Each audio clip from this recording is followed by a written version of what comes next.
se cancela, we are waiting for Dr. Giovanni Escalante to come to the podium. He's a representative of the PAHO and WHO in Uruguay.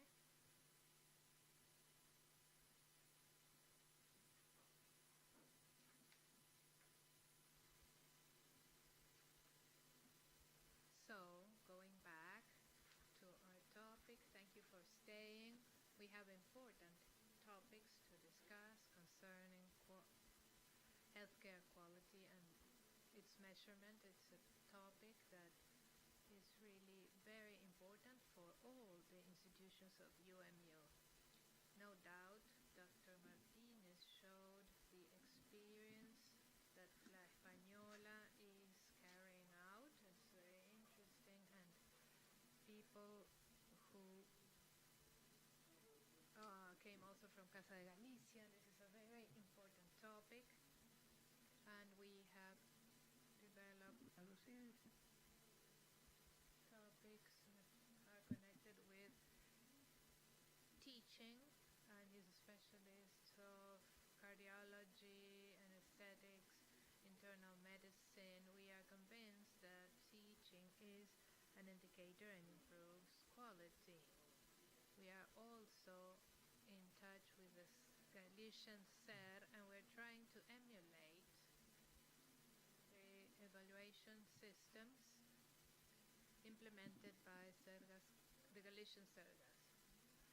This morning it has been very important for us, all the aspects that are connected. Hola, hola, hola. And now we will continue with Dr. Giovanni Escalante, who is the representative of PAHO in Uruguay since 2016. He's a doctor. He is Peruvian. He is coming from Peru to be here with us. He has also had a postgraduate degree from the United Kingdom, and he has had a project about primary health care, one of the topics that we also discussed today. He's also a professor of public health in the city of San Martín de Porres between 2004 and 2011. And in OPS, in PAHO, he became in contact with health services in Bolivia, and now in Uruguay. He is the representative of PAHO and WHO in Uruguay since 2016.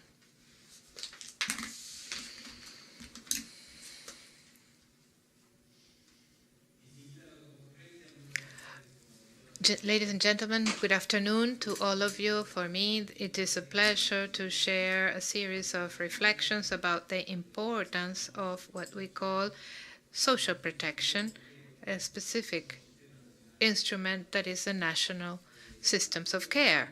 I would like to first of all pay an homage to mutualism, especially the mutual associations that have existed in Uruguay since the 19th century. It is a product of the solidarity principles of many migrants who arrived in Uruguay to create social protection that has lasted until today and which should go on because it has proven that the benefits and services, these benefits and services are fundamental for human development. It is also fundamental for the government to keep an active role, especially in funding of the regulation and the provision of services, which mainly in this case we will discuss from the health point of view, but there are other services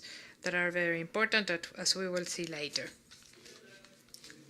I will start talking about social protection, and we will start from three fundamental ideas. The first one is that social protection will offer basic welfare guarantees. Human beings require throughout their lives a set of explicit assurances to achieve a suitable development and to become a person who can develop their productive capacities and have a framework of sustainable human development. It is also necessary to talk about the assurances in the face of risk derived from the context or this life cycle. Throughout our stages, there will be a series of risks that have to be mitigated in a timely manner, and the moderation or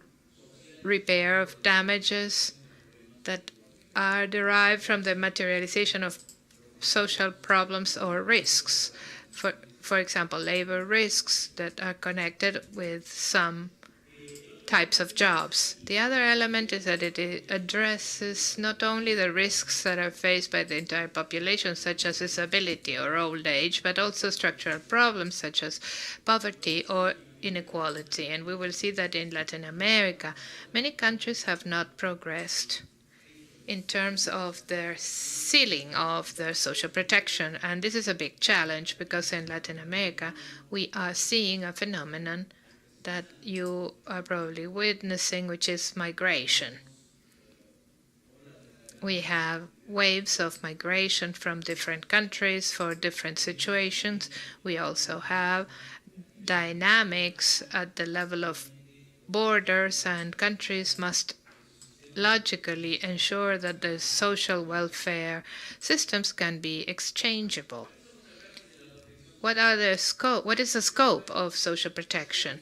Well, it's been proven that it is a very efficient instrument to eradicate poverty, to reduce vulnerability and inequality, and foster inclusive growth. Obviously, no society will develop to its full form if there is no national health system that provides a framework. It has also been shown to produce positive impacts on the health of the population when we only refer to the health field. But we will see that social protection has a broader territory. It is a set of services that include even educational ones and those that ensure the security of families, and the policies and programs of social protection, including the provision of care services, are critical to face the challenges brought about by demographic changes. And Uruguay is a clear example because it is a population that has an increased level of aging. The birth rate has gone down beyond the replacement rate, and this phenomenon will continue. So to ensure that the next generations have suitable social protection, we need more young people, people who start to contribute in a solidarity manner to fund the social welfare system. So this is also a challenge for Uruguay, as for other countries that have similar demographic profiles. I like this chart because it shows the interrelations between the social and economic inequalities, gender factors, sexuality, ethnicity, disability, and migration. We have the elements here if we want to ensure equality and dignity of life. We all agree that we should provide health care with quality, with humanity, with warmth, and take advantage of all the opportunities for the person when they need the services to have all that they need so that they can recover. And also there's a possibility of promotion, palliative care, etc.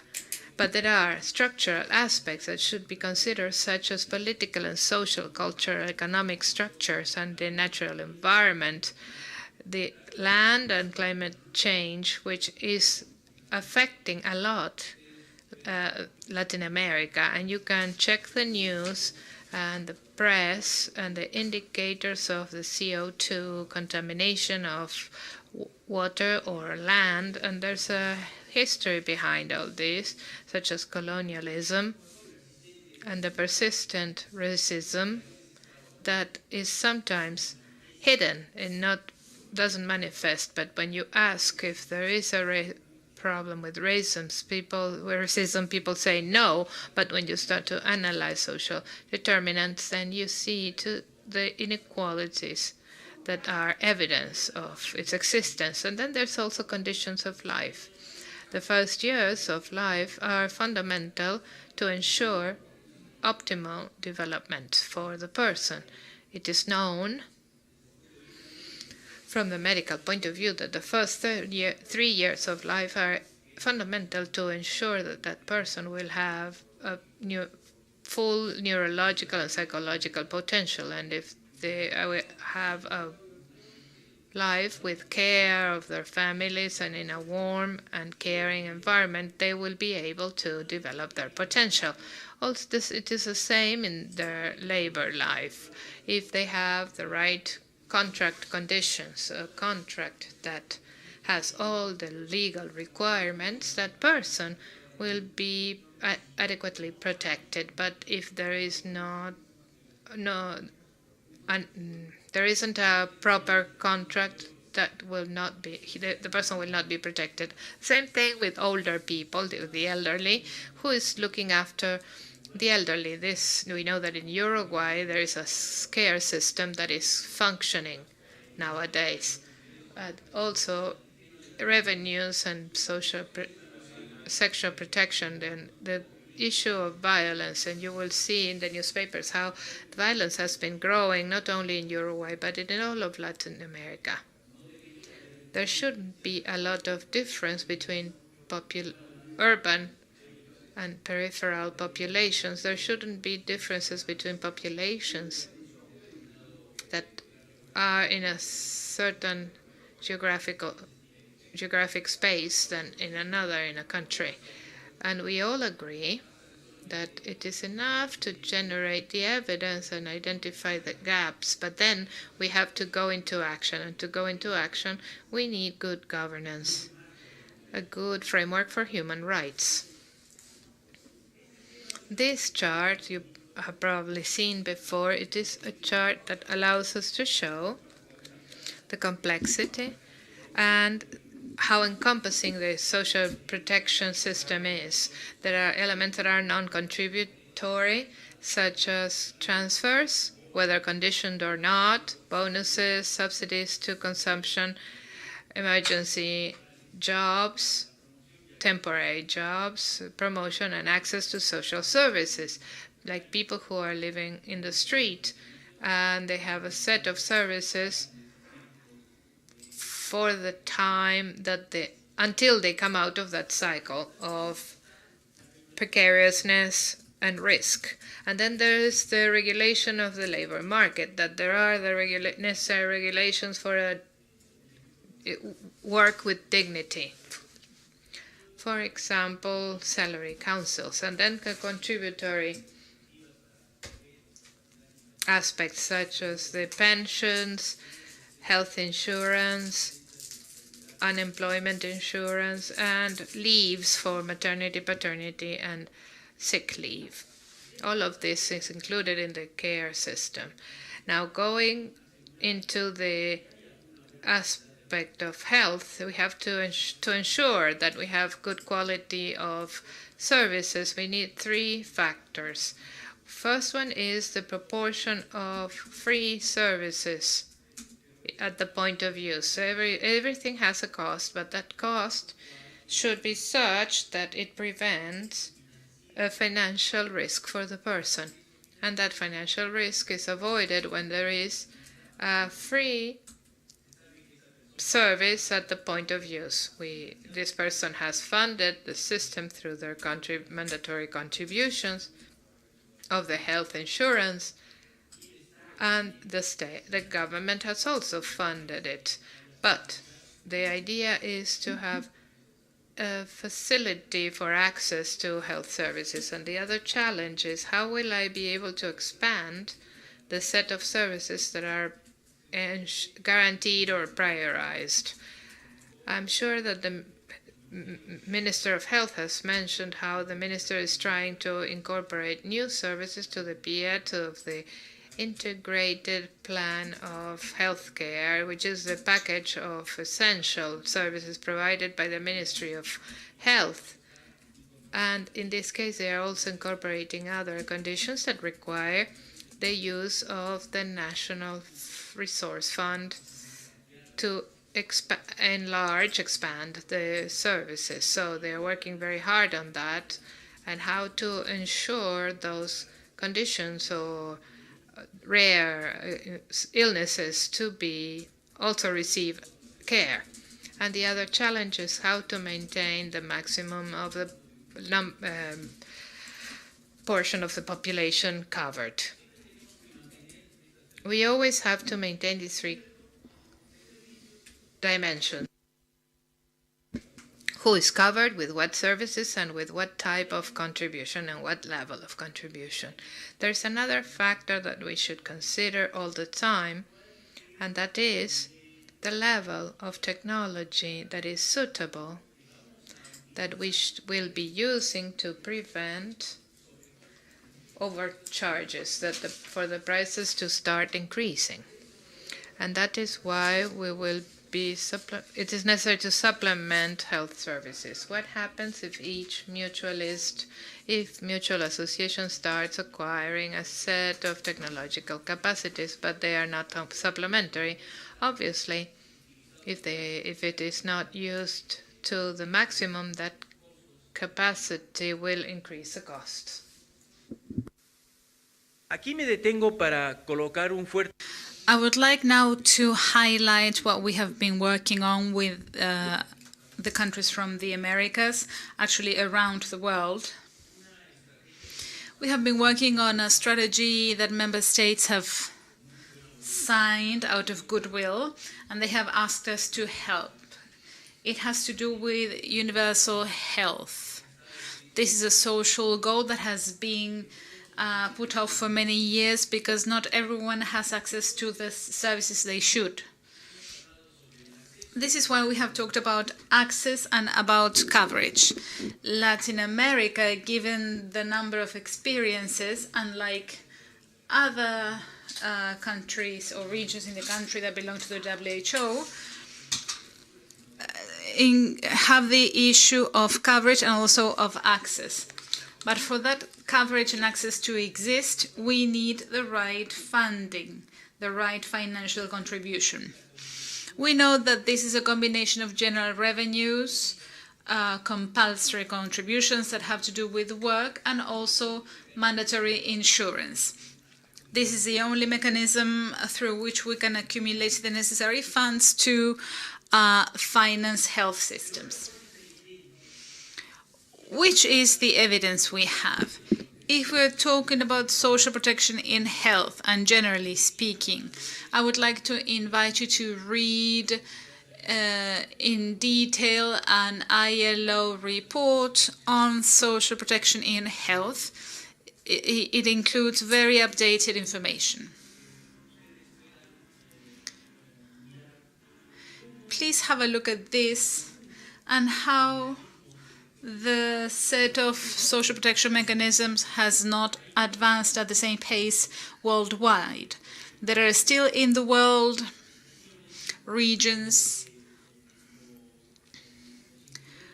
where social protection instruments such as population covered by at least one social protection benefit, it totals 45.2% of the population.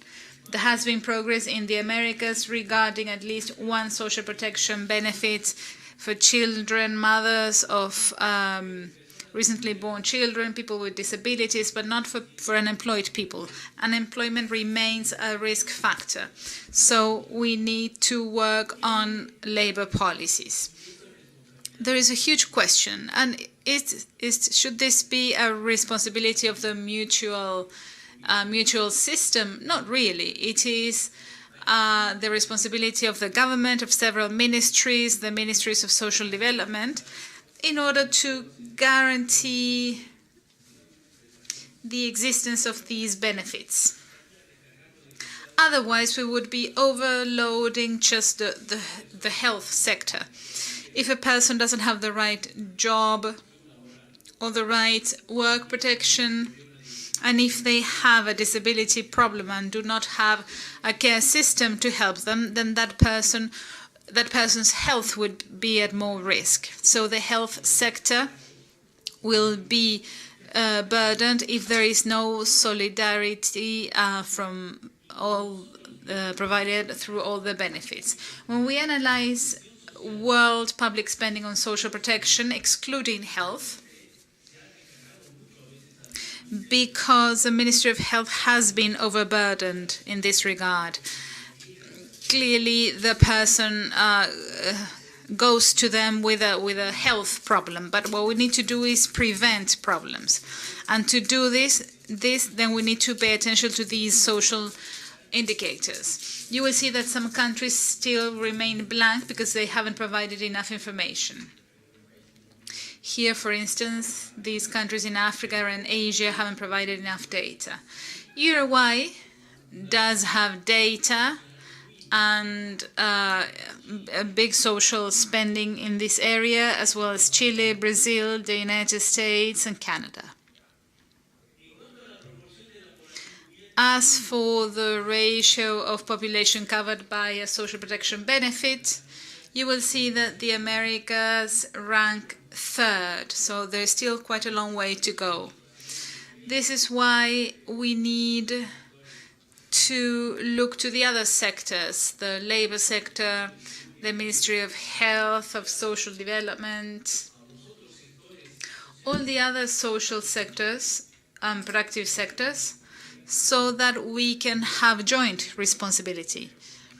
For instance, in the Americas, we have reached 77.6%. That's the percentage of population covered by at least one social protection benefit that is not health related. Regarding the effective coverage of mothers of newly born babies, so that's a percentage of women who gave birth and perceived benefits, money benefits per region. In 2015, Europe and Central Asia, the percentage is 81.4, and the Americas 68.6. So there is still a gap that we need to address together.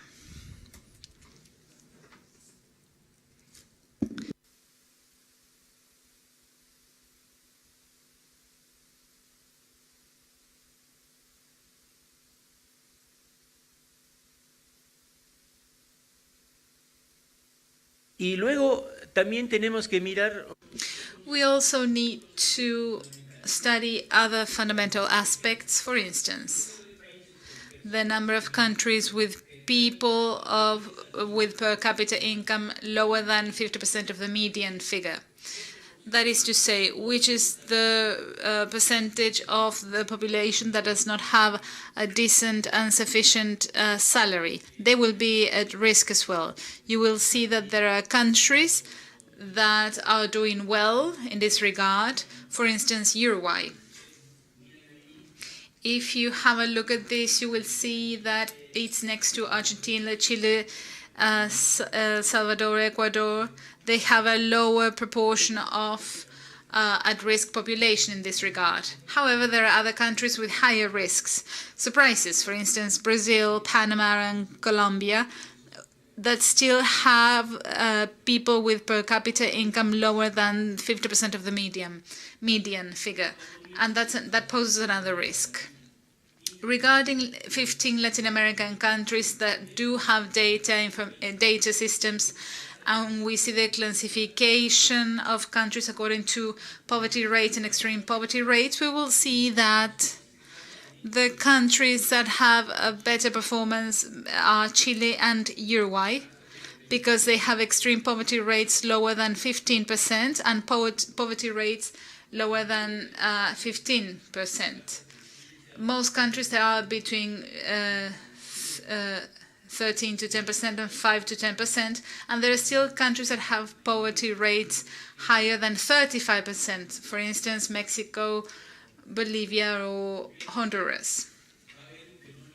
Therefore, there will be a transfer and migration process. Latin America cannot just be seen from the perspective of one country, but rather we need to focus on integration blocks. We have the displacement of large numbers of people from one country to the other. When we focus on Latin America and the Caribbean, 22 countries, the ECLAC has done a great work in this case. The spending of the central government in 2016 in GDP percentages, we will see that the countries that spend more money above the average are Argentina, Brazil, Uruguay, and Chile. So, it is clear that their social protection systems are becoming more stable, but we need to also note that they are facing some challenges, for instance, the demographic issue and the migration issue. Also, the issue of having sustainable work over time. Have a look at the situation in Central America, Mexico, and Dominican Republic. They do not have the same phenomenon as in South America. We need to pay attention to the combination of social protection mechanisms. For instance, what you can see here in orange is social protection. Then we also have education, recreational activities, health, housing and community services, environment protection. This is intersectoral responsibility, shared responsibility. And we need to work on this through cross-cutting and integration policies that share responsibility. They should also be intergovernmental. It doesn't just involve the central government, it also involves local governments and other types of municipalities. Please note that there is a balance, and some countries are now working harder on housing and community services. If we do not spend enough money on housing for these people who live in poor conditions, clearly they will have breathing problems. They might get TB or maybe issues that have to do with the poor living conditions. Another important issue, environment protection. Remember what is going on with the Paraguay and Uruguay river basin and other rivers, given the amount of phosphate into the water courses. And that has to do not with social protection benefits, but with protecting the environment. We need to reach full employment policies or strategies. Employment needs to be sustained over time. Therefore, we need to implement business activities, small companies, larger companies. We need business incubators as well, so that the population can quickly enter the labor market and so that they do not leave the market because there is a lack of jobs. Because if they leave the market, then they fall into a very dangerous spiral, and this, in a way, affects the sustainability of social systems. This is why we also need to analyze how much more money we can spend on policies that improve the labor market in order to promote full and decent work. In Latin America has been having some difficulties. Have a look at the average of the CDE countries. This is not an exclusively health-related issue, but if we lack the population that has a stable job, then we have problems. This is something that really worries me, and I believe it's shared responsibility as well.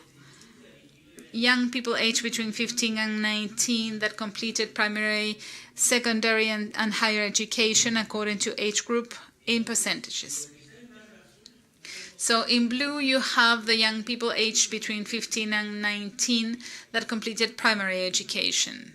I believe that all Latin American and Caribbean countries are doing well. But young people aged between 20 and 24 that completed secondary education show a 59.5% percentage. But when we talk about young people aged between 25 and 29 that completed higher education, the percentage is 18.1.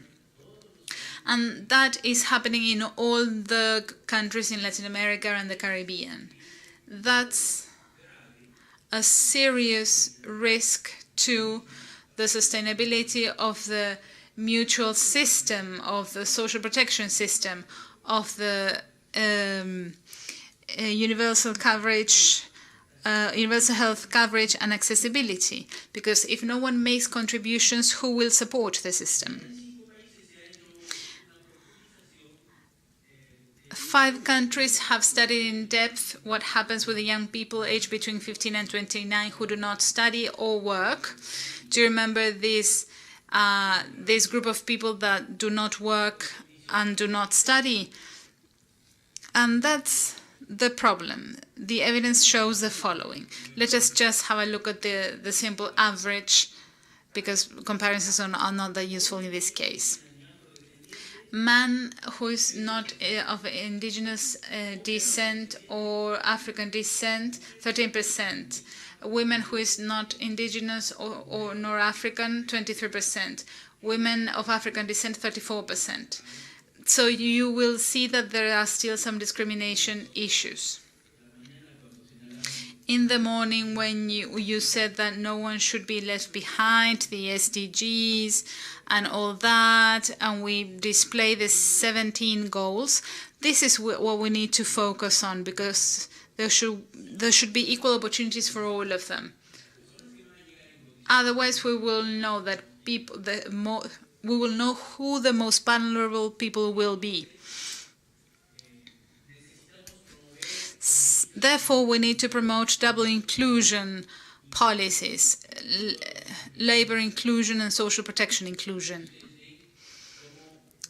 Here you can see how some countries have focused on some things or others. For instance, Chile has increased from 42 to 51%, Uruguay from 36 to 44.9%, Argentina as well, but not all countries show the same behavior, and this is why we're happy to see that the Southern Cone countries are actually promoting this type of policy.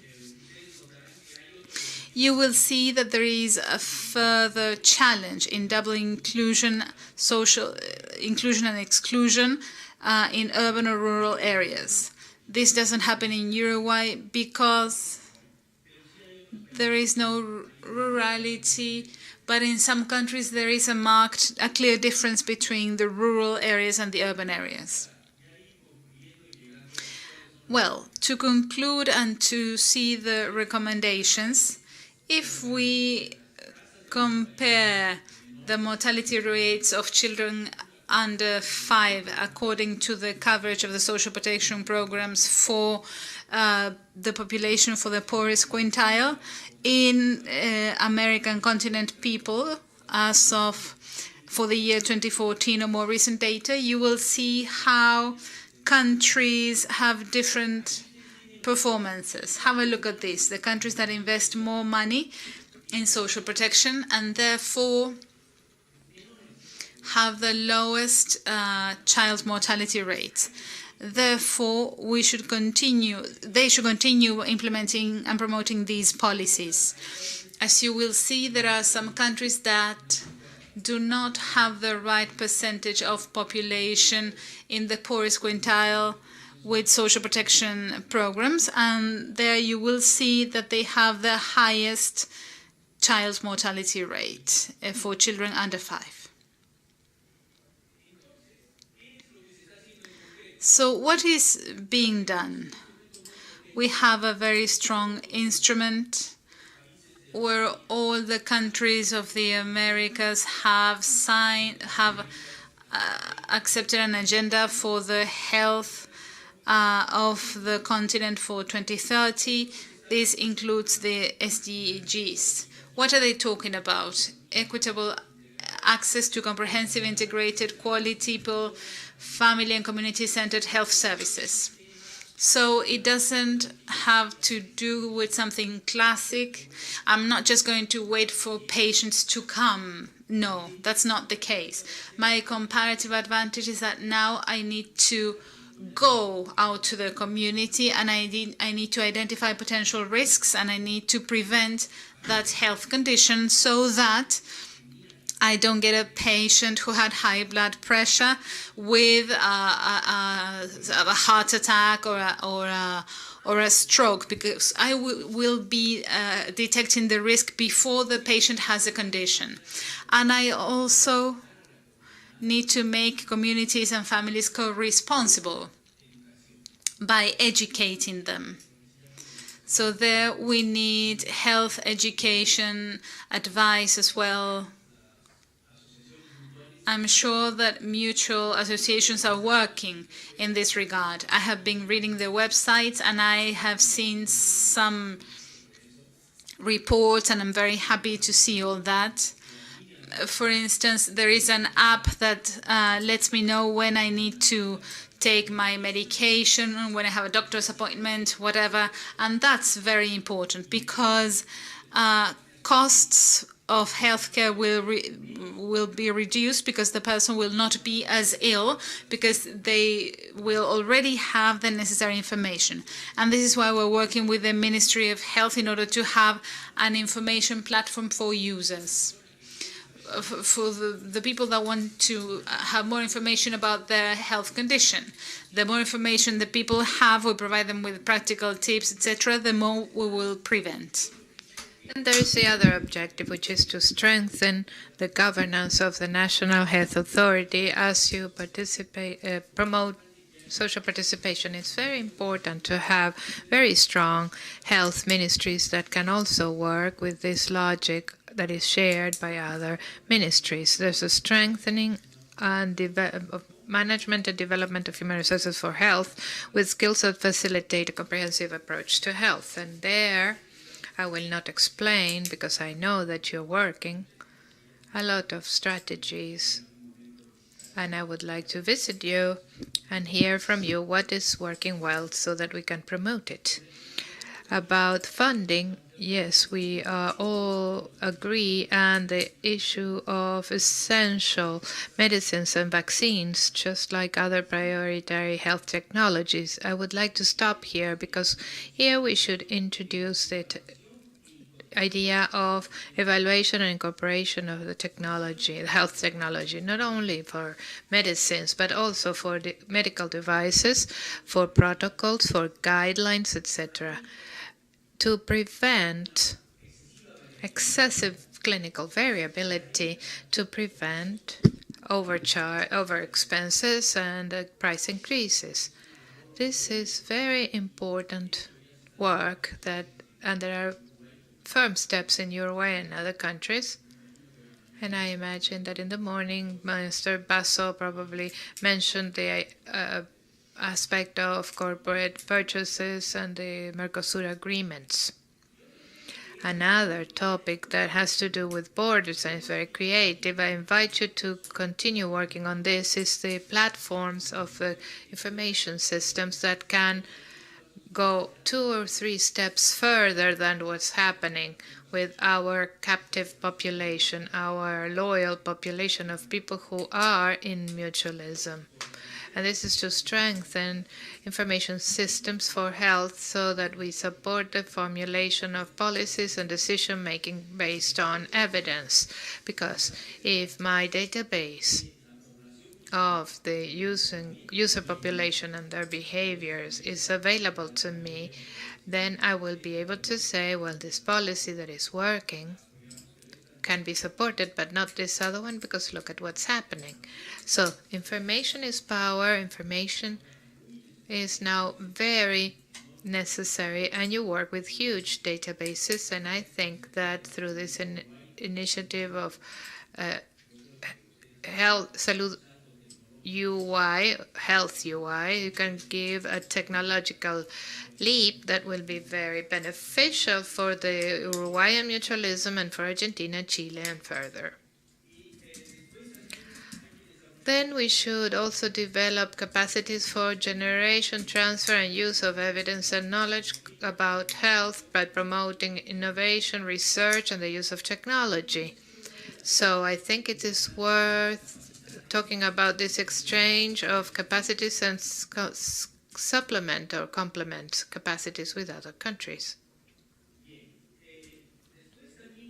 There's another issue that is inherent to vigilance and outbreaks and emergencies and disasters, mortality for non-transmissible illnesses and mental health disorders, keeping in mind that the epidemiological profile is towards non-communicable diseases and suicide, but we should pay more attention to that. We should also reduce the load of communicable diseases and look at what's happening with measles and yellow fever and leishmaniasis. There didn't used to be visceral leishmaniasis, but the hantavirus will continue to appear, all of these emerging issues. I have a lot of material that goes beyond the topic that I have been assigned, but I will not go any further. This will be probably the subject of a new conversation. Our offices are always open for all of you. We are based in Uruguay. We have been based in Uruguay since 1952 and in the Americas since 1902, and the regional office of the Americas of the WHO since 1948.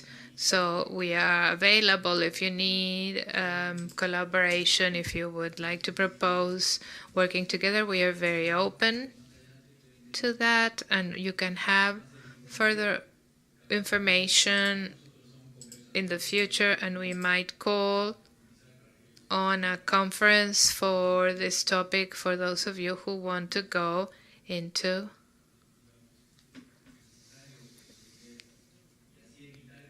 topics that you need to understand, so that we avoid only focusing on the last segment, that is the provision of services, but also the conditions and other health determinants. Thank you very much.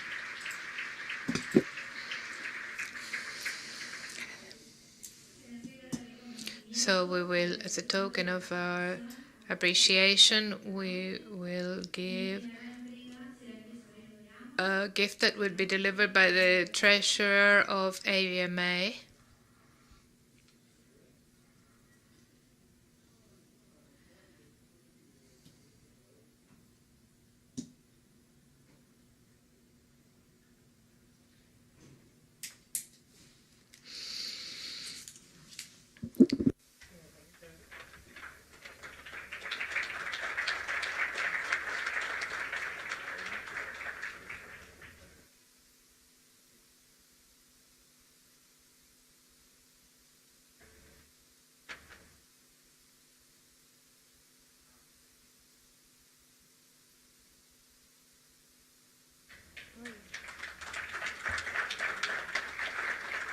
Les agradecemos vuestra presencia, los invitamos. Thank you for your presence, and we invite you to take your seats in the auditorium, Dr. Jose Cancela and Dr. Giovanni Escalante. Now we will invite to the stage the Minister of Labor and Social Security, Teacher Ernesto Murro, and the moderator of this panel, Mutualism in Sectors of Non-Health Activity. Welcome.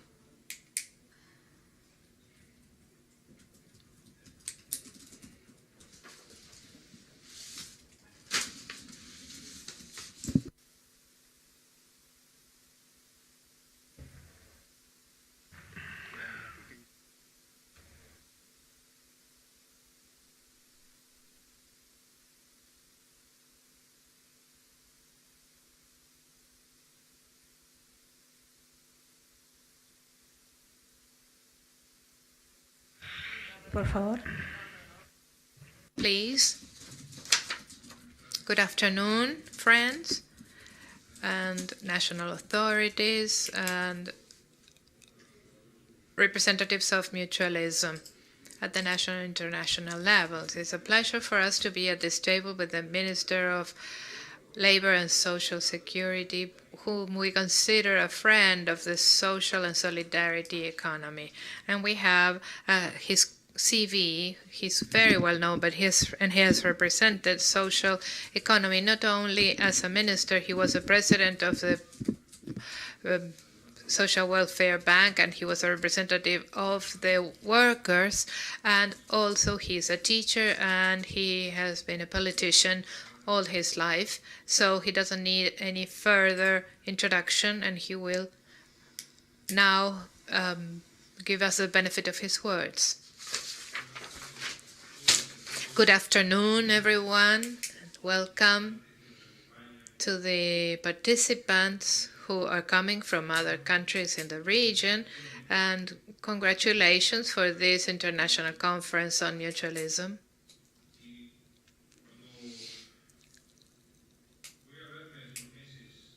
When I received the visit of the people of the Union of Mutuality, we agreed with pleasure to share and make a reflection about these topics, which I consider important in our current world. It might seem that in the world today there are growing trends, in some cases dominant, of promoting and incentivizing individualism for each person to fight for themselves, trends to consumerism,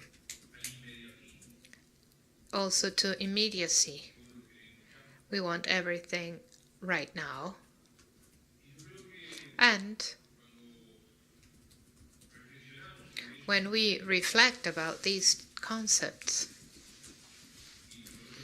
and we talk about mutualism, we are talking about things that may be contradictory, and that is why the importance that we give to talking about mutuality, about solidarity, of cooperativism and social economy. Because we think we are at a point in time when these topics should be substantial discussions for the future of humanity. We are in favor of integrated human development, of human rights, social and labor rights, of sustainable companies, and we are in favor of mutuality, cooperativism, teamwork, common collaboration, and working for the people and the culture of work. Our country, throughout its history, has been able to build a society where these values of social economy, of mutuality, of cooperativism have become important values for it. That is why Uruguay has been chosen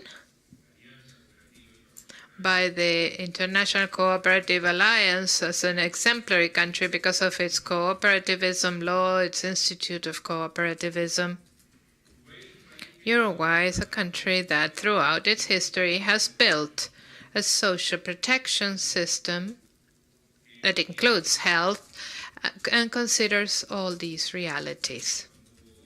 When many of us here contributed to the creation of the health system in our country, that health system was built considering and including very especially mutualism. It's a characteristic of a country.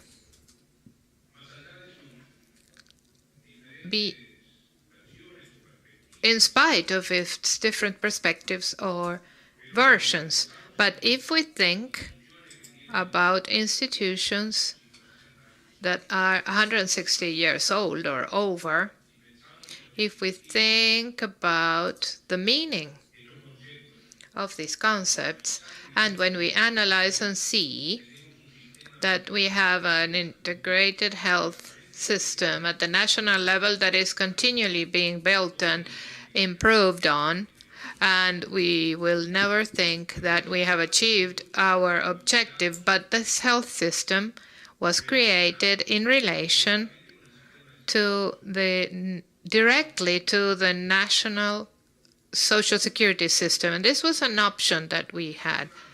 The national health system is related to the national social security system, and we decided that it would. And this is a political, ideological, conceptual decision that brought about benefits for both systems, especially for the population. This allowed, for example, for the health system and the health insurance to include mutualists and public health and private insurance as well. But we gave one more step, and we decided that both systems, the Social Security one and the health one, should be intimately interrelated. And this caused that we went in this country with 3.5 million inhabitants, 700,000 affiliates in the old system, to go to 2 million, over 2 million in the new system. But this brought about more consequences. The fact of contributing according to your income and choosing the health provider that will give me the integrated services was a big success of the system. But if we added that it was associated with the Social Security system, and this resulted in the fact that the Social Welfare Bank was helped with the incorporation in our country that has 1.6 million workers, active workers. Over 200,000 new people joined the Social Security system. So this is a notable process, and it's brought about by the plural representation in the Social Welfare Bank, with representation of the government, the workers, and the corporate world. And this caused that people would be more motivated to become affiliated to Social Security, because it was good, because they would benefit with the inclusion of their children. And this should be evaluated, but it no doubt brought to formalization of duties and rights some people who became attracted by the health system, and vice versa. And this is a characteristic of this choice that we made, because we could have chosen the option of Brazil or the UK, where the health and social security systems are not related, but we followed this path. And in this path, by integrating the mutual health care institution, I think that is also part of the history and the process of our country. Some time ago, there was a discussion in the world about whether health should be only state-run or not, and this was also discussed in Uruguay. What did we consider in Uruguay? The reality of Uruguay, where the existence of mutualist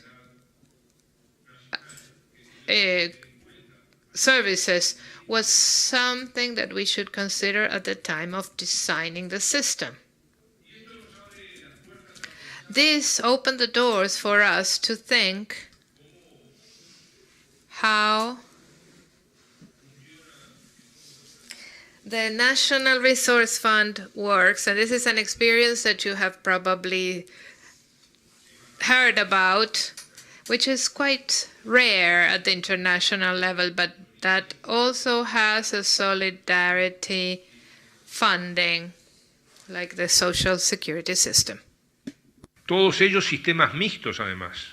These are all mixed systems with a strong participation of the state as a supervisor and also as a health service provider, and also the participation of the private sector. And that is the model we have followed in Uruguay in our social security, social protection system. And this also appears when we consider the values of social economy, cooperativism, and mutualism when it comes to interacting with other sectors in society. I believe that experience that we should maximize, especially in these times, and we should also evaluate it. And this is why I believe in the importance of this international congress. You do this because you're part of this.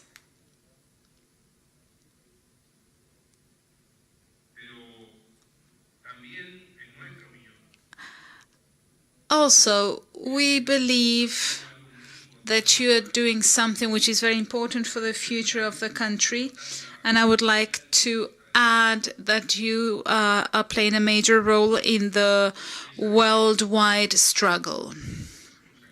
If I were to exaggerate, which does happen to me at times, I could say that we are facing different notions of how we should advance the world so that people can progress as well.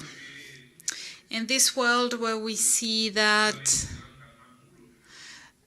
more and more walls and useless walls are being put up, but bigger walls, longer walls, more dangerous walls, where migration is a world reality that we must cater to, understand, face, and solve.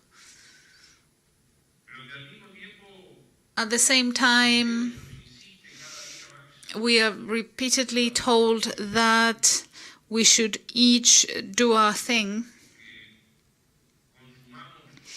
We're told that we should consume as much as we can, as fast as we can,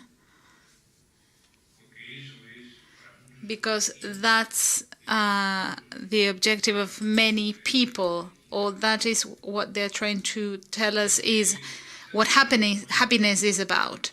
I believe that doing this type of thing around the world, where these institutions have different roles regarding public policies, and especially in Uruguay in the health system. Lo extiendo a lo que significa, por ejemplo, el mundo cooperativo. This also applies to cooperativism in Uruguay. In Uruguay, in the last 10 years, since we passed the cooperativism law, the number of cooperatives in Uruguay has trebled for housing, consumption, etc. And that characterizes our country. It has to do with all this as well. However, we believe this is also a human and a social value in these times when in the world and in our country sometimes there are people who are showing us a different path. And this is why we wanted to be here and say these words. Thank you. Muchas gracias, señor ministro.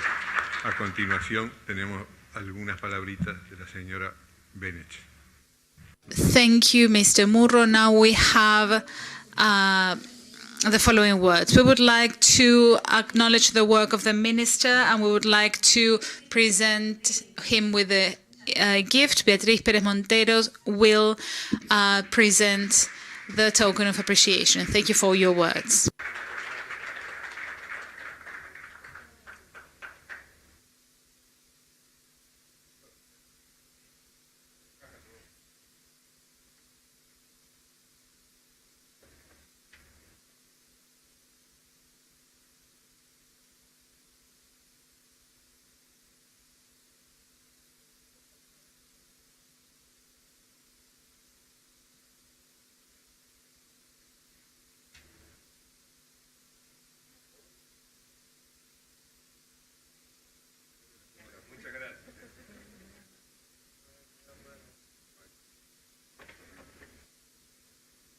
Muchas gracias por su presencia y a continuación los invitamos a hacer una pausa. Thank you. Let us now have a coffee break. We'll be back here in half an hour. We'll be talking about savings and credit, roundtable 2, mutualism in non-health activity sectors. Thank you for being here.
Necesito que solo dejen activado un micrófono de cualquiera de los dos equipos porque si no empieza a hacer eco.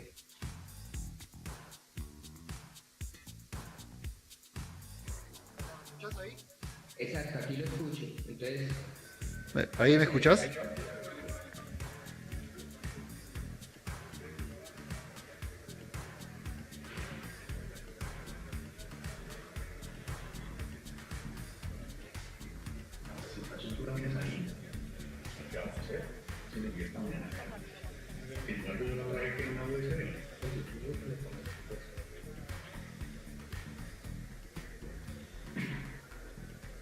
se la pueden compartir por pantalla. Sí.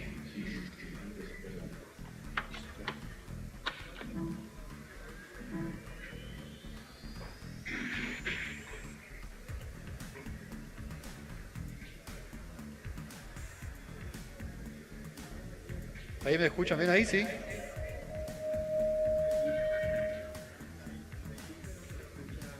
Con esto toca que activen los micrófonos porque los alejen.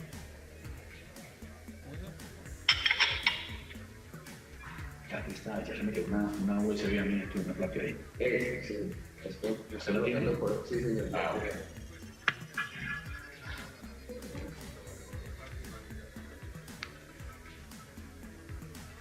¿Ahí me escuchás ahora? Sí, pero se escucha el eco. Sí, se escucha el eco,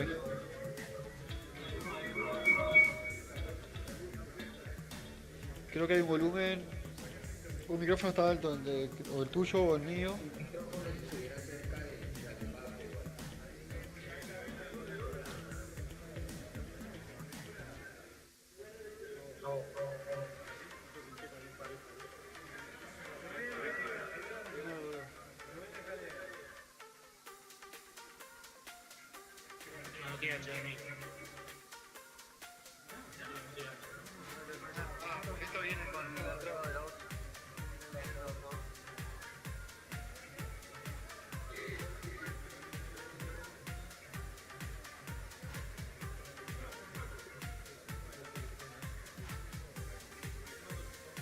Hola, ¿ahí me escuchás?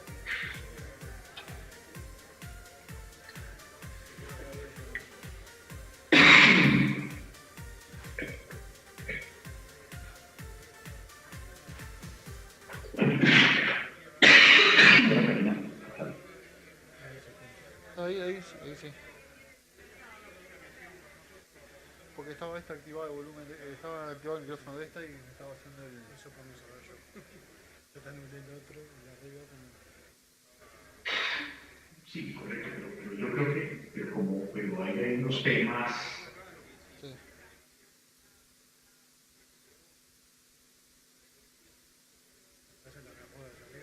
Sí, hago el switcheo cuando esté pronto.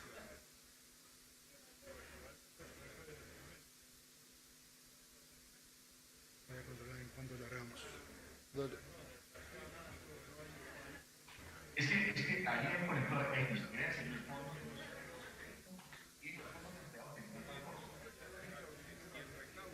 pero ya lo que dicen es dos artículos, los cuales que están redactados de tal forma que dependen de la aprobación de otros temas. Yo bajé el volumen acá para que no se escuche lo que están ustedes ahí.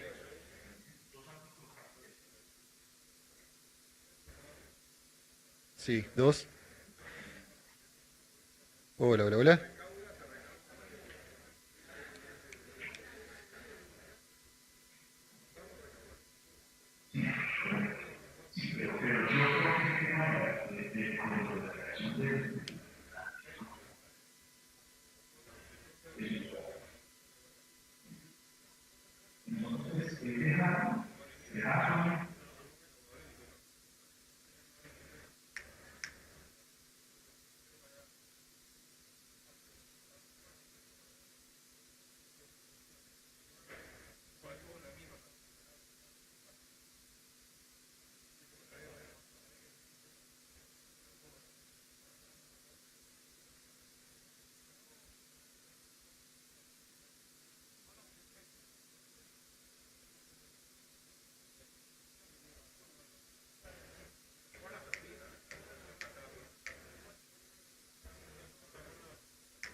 ¿Cómo están?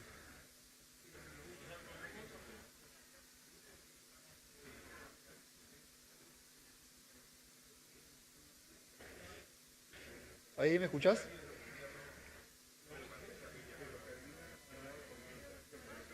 Aquí está.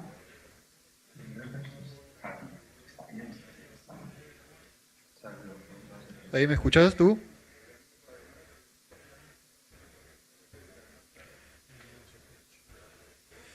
Ah, igual tiene él muteado el micrófono. Que él muteó el micrófono. ¿Qué dice?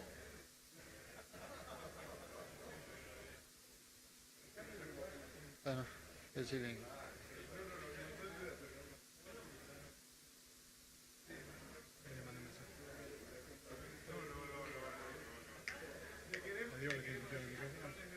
No, que por el muteado, los muteadores, no solo lo haya muteado, No, por eso.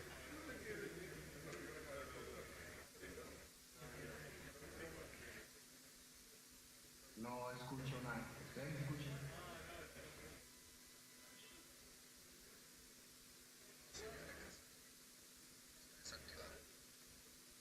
El micrófono de que. No, pero él sí cree que es el nuestro. ¿Qué capa que está? Sí, salí vos de eso. Cerrado sesión.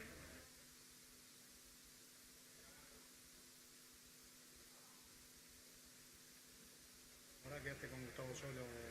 La que dice, la que dice audio 1. La que dice audio 1.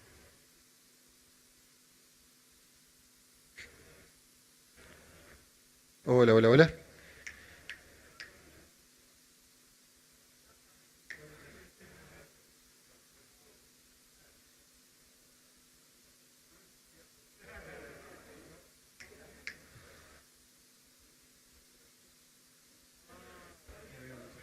¿Eh?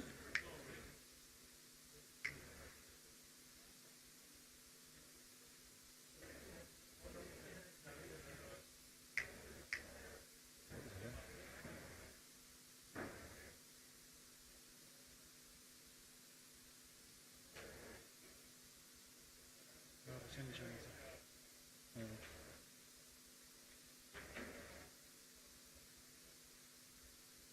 Ahora que estamos viendo un tema de audio. Aguantá, aguantá.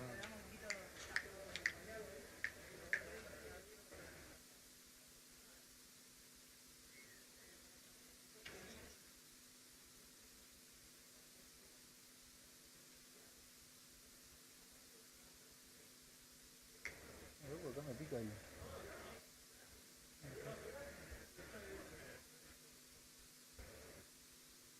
Además hoy recién lo estamos escuchando. Sí. No, pero, hola, hola. ¿Ahí me escuchás? ¿Ahí me escuchás?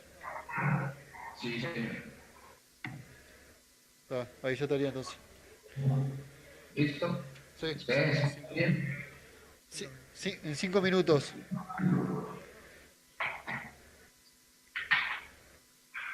En 5 minutos salimos. ¿En 5 minutos empieza? Sí. Pero se le está como cortando el audio. No, ahora no estoy hablando yo. Ah, listo, listo. ¿Ahí? Dale.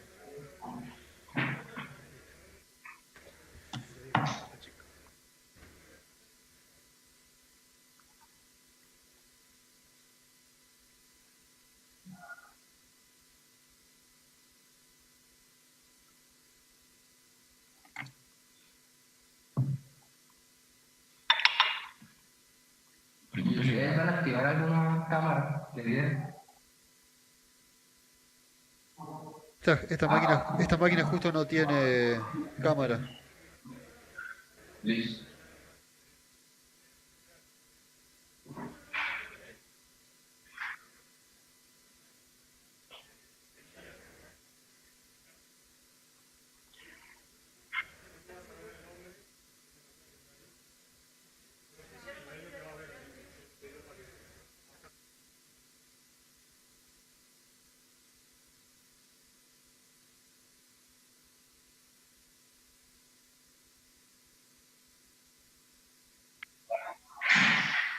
una pregunta, es que desde aquí se va a compartir una presentación. ¿Esto se está viendo en alguna pantalla? Sí, exactamente. Salen las pantallas gigantes del salón. La verdad no estoy entendiendo muy bien. Hay bastante en ese tema. Yo creo que algo de pronto que esta gente nos trajo opción y valor y pues aquí ese pedacito no nos gustó. Porque el tema intermedio, pero no, digamos, el tema estaba bastante avanzado. En este momento solo está saliendo en la computadora. El momento de cuando empiece la conferencia,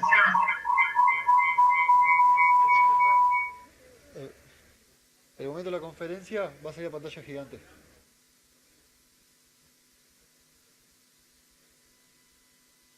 No te escucho ahora. Vos sabés que cuando abriste vos se canceló. Sí, ya, lo tenía desactivado. Ah, está. Y para la presentación. Oye, y entonces aquí vamos a compartir una presentación. ¿Allá la puedes ver? ¿O eso no se va a poder mostrar?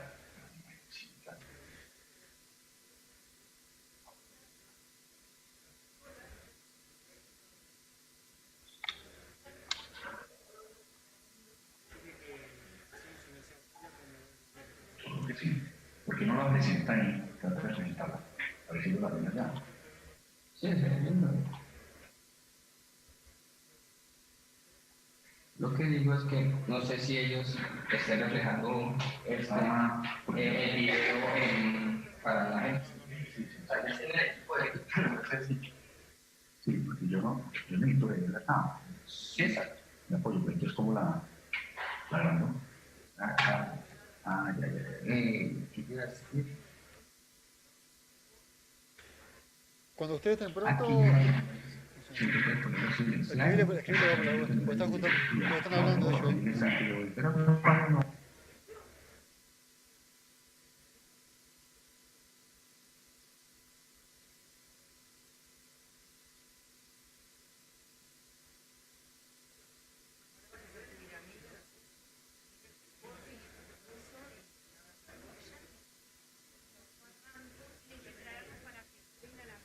Después los hago bajar y suben los otros 3.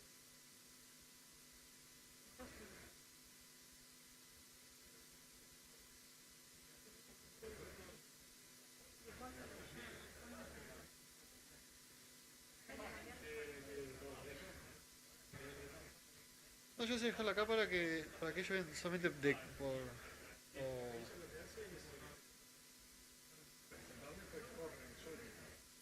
que vea él, o que vea él si quiere que vean ellos la sala. Vas a quedar acá, ¿no? Esto queda abierto. Yo lo que hago es solamente cambio, switcheo para cuando él está pronto. No, pero a ver, yo puedo hablar y él me está mirando, ¿no? No, él no te está mirando a vos. Está. Él a vos no te ves. Está. No te ves. Impecable. Ay, qué suerte que se pudo hacer esto, ¿no?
Les agradecemos se vayan ubicando en sus lugares.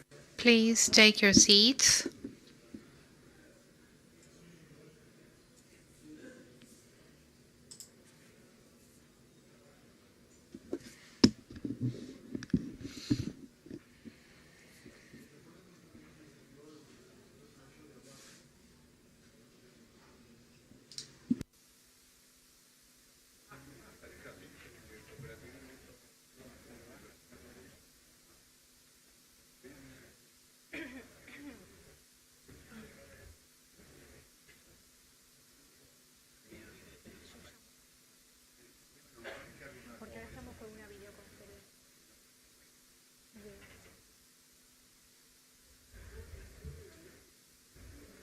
Muy buenas tardes. Good afternoon. We are going back to subtopic 1, savings and credit, and we will introduce the people in the panel. Mr. Cerizola, who will be the moderator, Alejandro Russo, first Vice President of AMA and President of the Province Federation of Mutualities of Córdoba, Adam Martinez, Treasurer of the Uruguayan Confederation of Cooperative Entities, and Mr. Miller Garcia, President of the National Association of Employee Funds, with whom we will have a video conference between Uruguay and Colombia.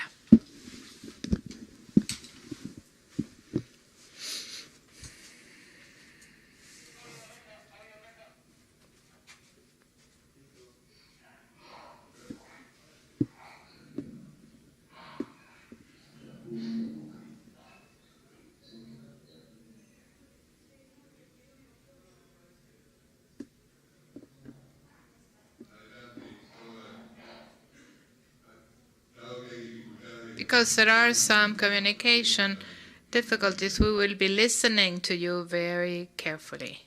Mr. Miller. Can you hear me?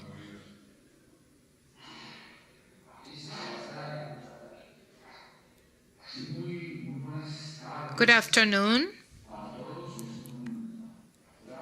It is a great pleasure to be with you in this important event of Mutualism of America.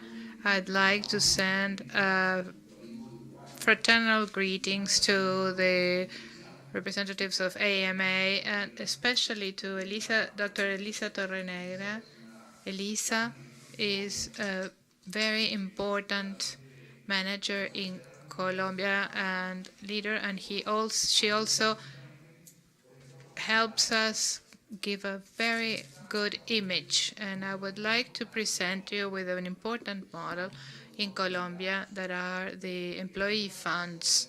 These organizations that are born from a mutualist principle of workers in Colombia, they are partnerships of public and private entities that get together to save and use credit for the benefit of society and their families.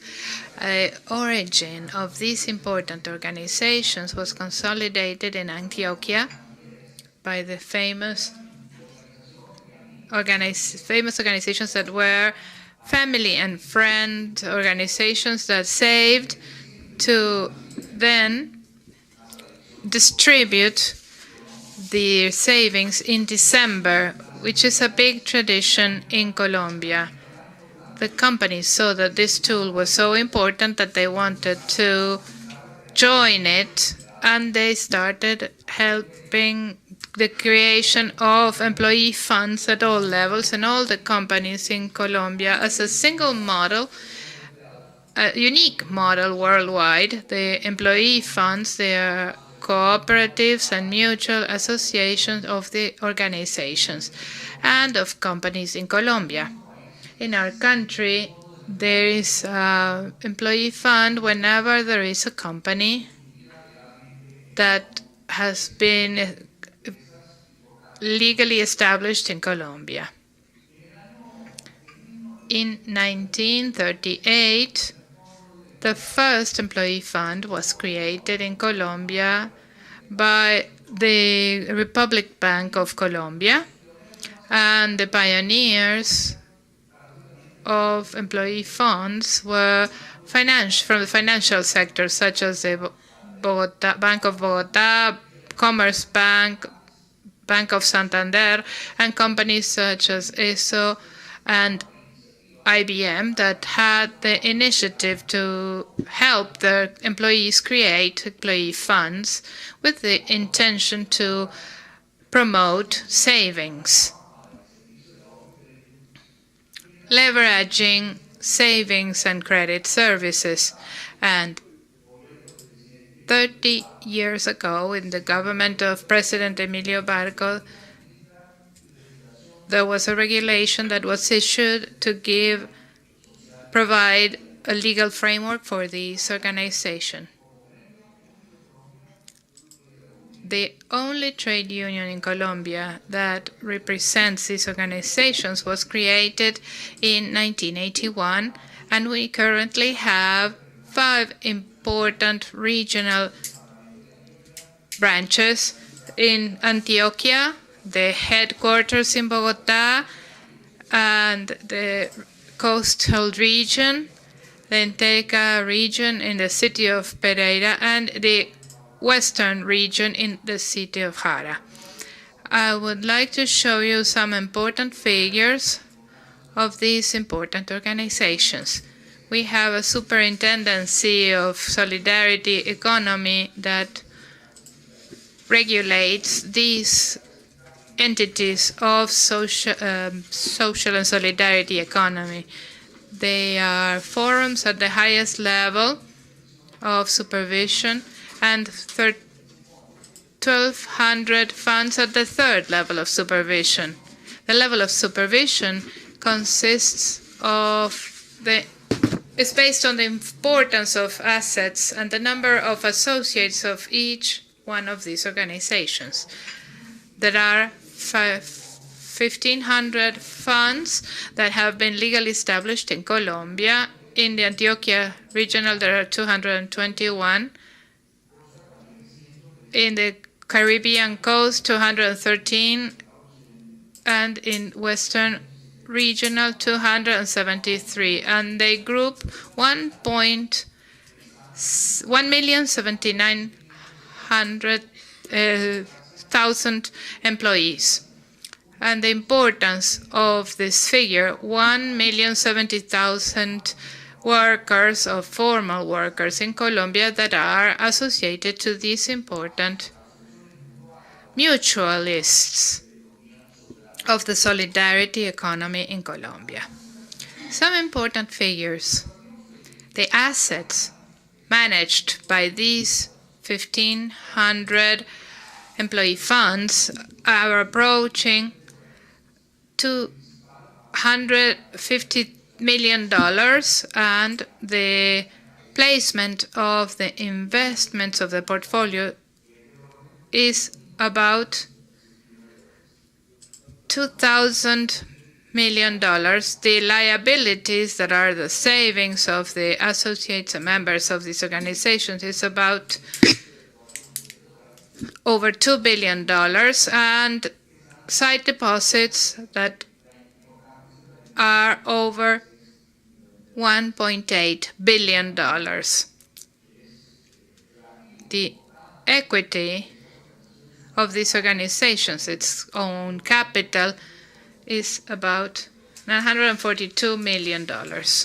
The surpluses at December 31st of last year were around $59 million, and because it's a non-profit, the profits are obtained at the end of a fiscal year, and they're used for equity strengthening and social funds that carry out important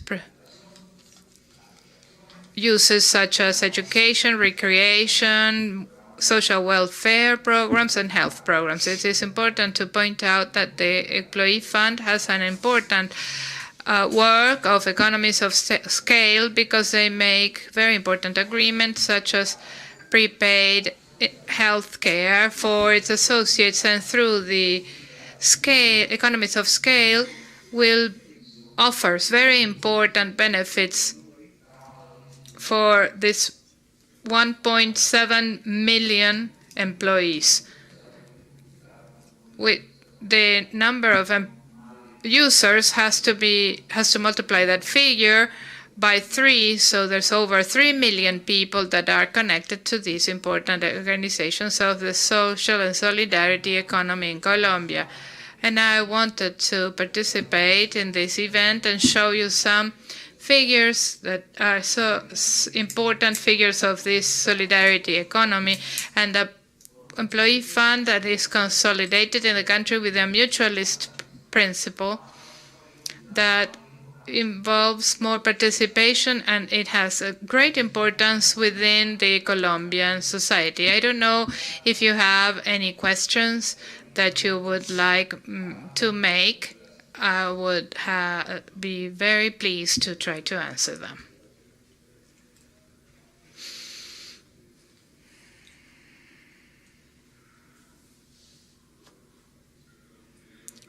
We have a question because we could not understand the amount of the net equity capital of this group, or gross capital. Excuse me, I don't know if you can hear me.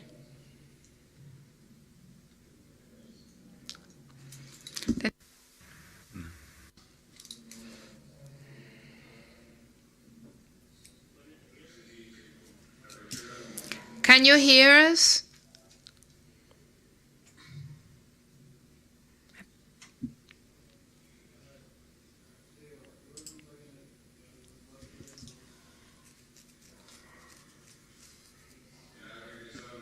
Can you hear us?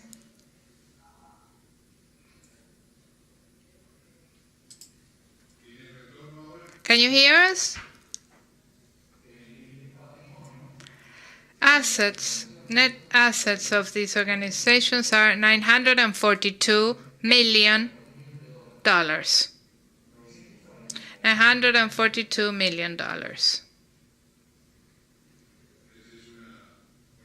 That is a very important amount. We are having some communication problems, and so we thank you deeply for your participation. And unfortunately, we are sorry that you couldn't be here. I hope you have heard me.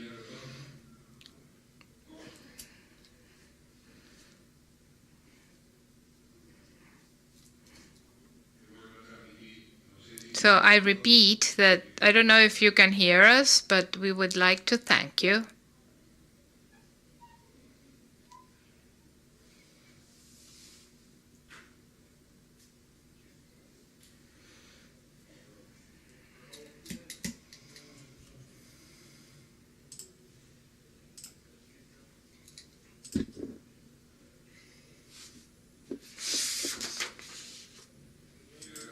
Can you hear us?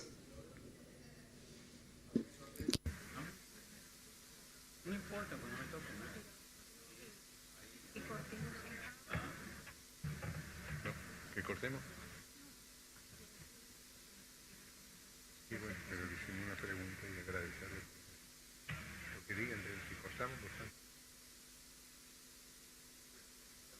No podemos restablecer. Obviously, we cannot have a steady dialogue with the friends of Anarte, and probably they will have the recording of this intervention, and we will finish this communication because, well, it seems like we might be able to restart. No, we have the Gesta Salud logo of another mutual entity of the second degree that is with us and whose executive director is Dr. Elisa Torrenegra. So now we will speak with our dear friends, Mr. Alejandro Russo from Argentina and Adam Martinez of CUDECOP. So we will listen to Mr. Alejandro Russo first of FEMUCOR and CAM.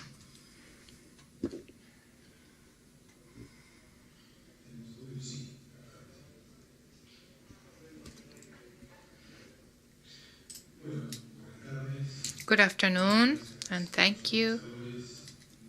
I would like to thank the organizers of this conference for their invitation.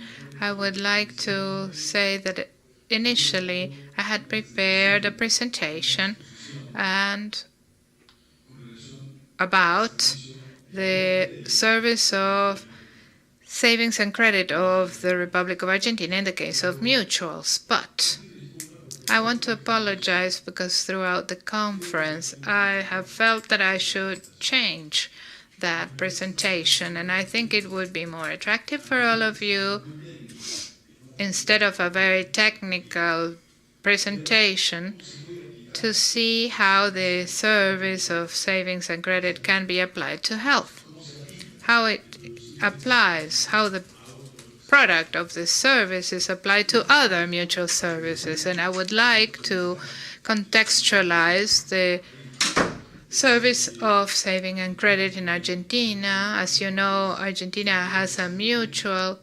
life that has gone over 1.5 centuries. Almost like Uruguay, we give services to 7 million people. There are 5,000 mutualists throughout the country. There are 2 million people who receive health services. Specifically through a mutual or a cooperative, there are 350,000 jobs provided by the mutual sector and the cooperative sector. In Argentina, there is an institute that is the National Institute of Social Economy that promotes and controls all the mutuals in the country. It was created by law 19031. The CAMU, which is the organization that I preside, is 68 years old and gathers 39 federations, territory federations by province and also by service, so health services, economic help, tourism, by specialization. And after this clarification, Argentina is regulated by law 3321, and Article 4 of this law announces the services that can be provided by the mutuals. Now, it enunciates them, but not in a comprehensive manner. It just enumerates a certain number of services, and it says any other services that bring about the improvement of human life. And so this brings forward the name of loans and savings, and this law allows paying a stimulus for those savings received, and it allows charging interest on the members. In Argentina, like in Uruguay, you will know that they capitalize any excess, any surpluses, in order to give better services. Among them, the service of economic help and mutual savings. It's essential to consider that the excess of these services are given to provide other services and also to subsidize a deficit, because in Argentina it's very common for small mutuals to have a deficit in health services. So they need other services that can subsidize this other one. So when we talk about savings and credit, we're talking about a virtuous cycle. And why do we say so? Because it is a service that is provided in the interior of the country in general, where the monies of those towns, of those communities, are lent to the same town, the town itself, at better conditions than banks. And these funds are collected and taken to abroad. It's a virtuous circle, because the monies are loaned to the same community that saves them. And it also contributes to local development, essentially because we access to give loans to SMEs, to small industries, to workshops, to farmers, and for consumption. We also say that it is a service that helps survival of other services. The services that give losses are subsidized with these other services. You know that probably there are very few cases of mutuals in the world that give services of savings and credit and are not controlled by the central bank. Argentina is one of them. In 1993, President Menem issued a decree 1367 of 93, that established the control of the central bank for mutual organizations, because they said that we would intermediate between the supply and demand of money. There is a special law regarding financial institutions. It says that the central bank should be in charge of being the intermediary institution. In 1995, at the time, an amparo appeal is made on a specific subject, saying that the only organization that can control the sector is INAES, not the central bank. Why? Because it's a virtuous cycle where the mutual does not offer and demand, but just not to the whole public, but just to its members. The money it administers belongs to the members, and the one it loans is to the members, belongs to members as well. Therefore, after 20 years, there is a decision issued by the Supreme Court saying that the central bank should not participate in controlling mutual associations, but the INAES does have control. We could say that this is a marginal financial service because it is not supervised by the central bank. You know that these organizations in Europe are controlled by the central bank, also in some countries in America. And we might interpret that in Argentina it's a marginal service because it is not supervised by the central bank. And that's not the case, because it is controlled by the INAES, which issues specific resolutions in order to control the technical resolutions, who should be lent money, who shouldn't be lent any money, which are the provisions and what they should invest in or not. It also has a financial information control unit. There was also a law passed for money laundering purposes. And also, these institutions need to provide reports. Therefore, as regards money laundering, we have exactly the same responsibilities as banks do. And it is actually the AFIP, the one that has to control what is happening. Therefore, we need to report all the operations or transactions made by members which are above 10,000 pesos. And these transactions must be informed to the AFIP. Therefore, this is a system which is not regulated by the central bank, but it is supervised by different government organizations. To finish, I would like to say that for the services systems provided by mutuals in Argentina, for them to be sustainable over time, they need to have a solidarity component. Solidarity with themselves when they need to subsidize other services that have losses, and also because they should help members in the best way possible. Finally, we need to be efficient because if a service is not rendered timely, and if it doesn't consider members, it's a useless service. Therefore, the mutual sector needs to be present mainly in the optimization of costs and benefits through the technology we now have, and in that way they can timely reach the pocket of members. Thank you.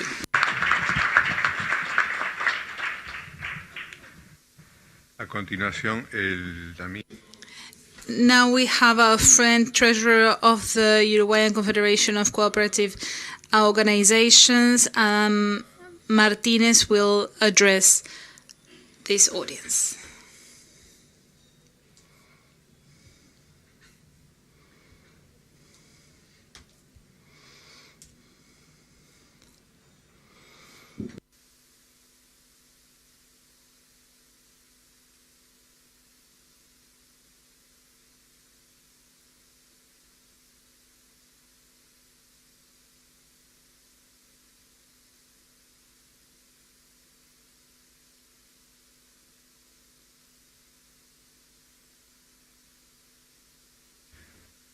Buenas tardes, estamos muy agradecidos. Good afternoon. I am very grateful for having the opportunity to talk to you, especially Accountant Serisola. He invited me. We met at CUDECOP. We have talked many times about social economy and what we share as well.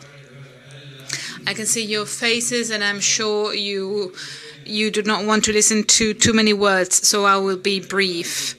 Cooperatives in savings and credit cooperatives in Uruguay are governed by Law 18407, passed in 2008. Please remember this concept.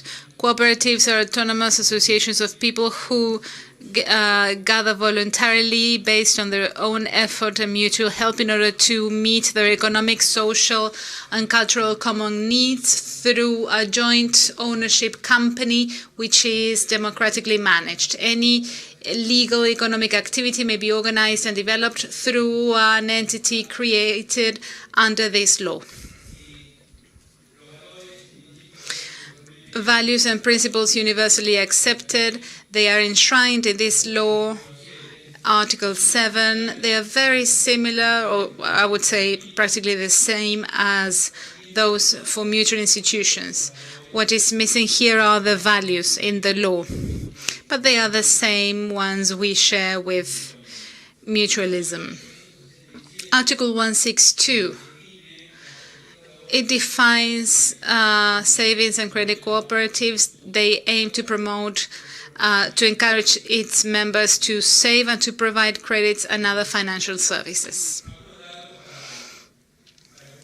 Some figures in order to contextualize the impact of savings and credit cooperatives in Uruguay. And we should also remind our friends from other countries, after listening to our Argentinian colleague and our Colombian colleague, our figures are very small. Uruguay has 95 cooperatives, 94 of them are capitalization cooperatives. Therefore, they work from the contributions of their members, and they can be intermediaries, but they need to be members of the cooperative as well. We have 3.5 million inhabitants in Uruguay, and there are 700,000 people who are members of cooperatives. We have assets amounting to $300 million, and our wealth amounts to $270 million.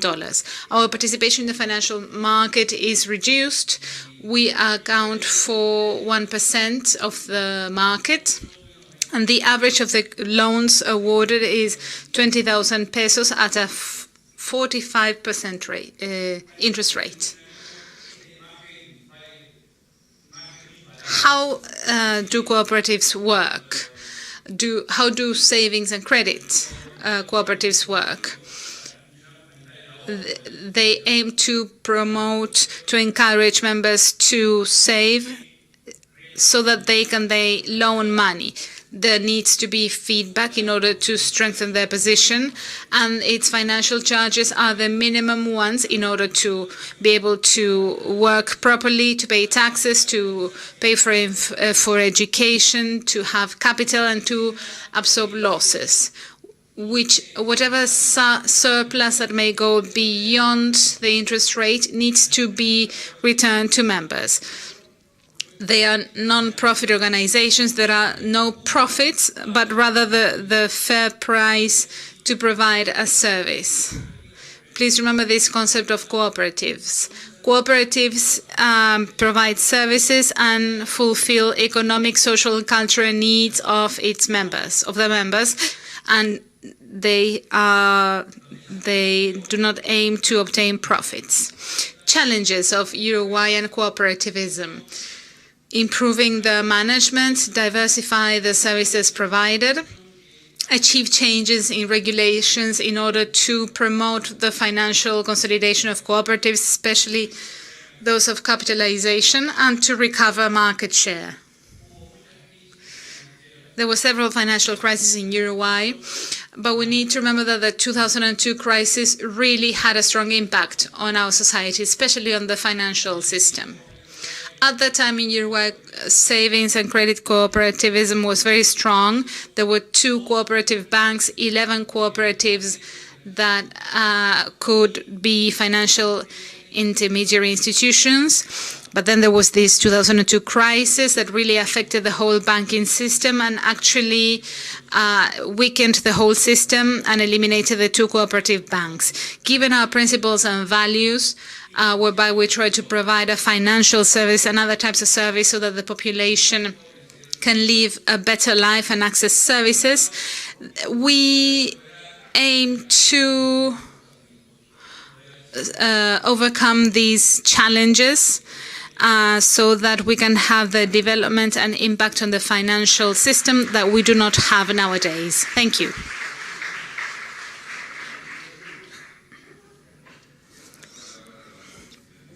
So this is the end of this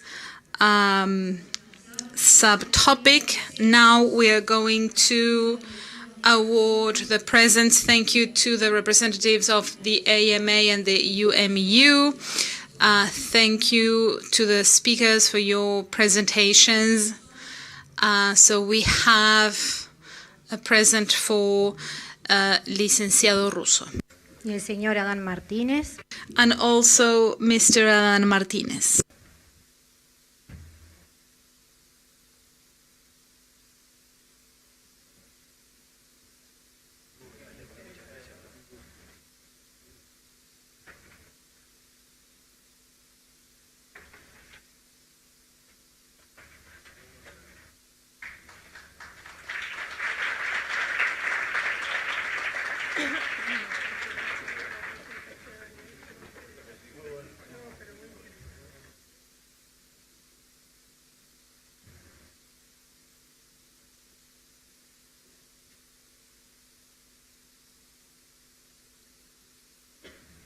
Los invitamos a ambos a ocupar sus lugares en el auditorio.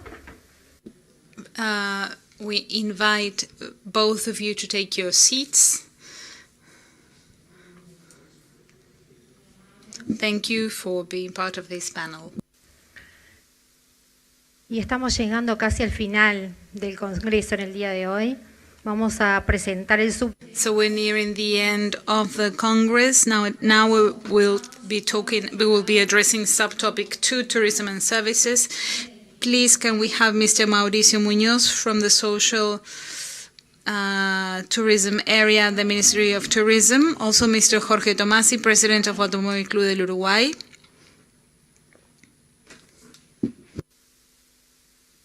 Y al señor and Mr. Héctor Acosta, General Under-Secretary of the AMA, member of the Executive Board of the Argentine Confederation of Mutualities, and Secretary of the Provincial Federation of Mutualities from Córdoba.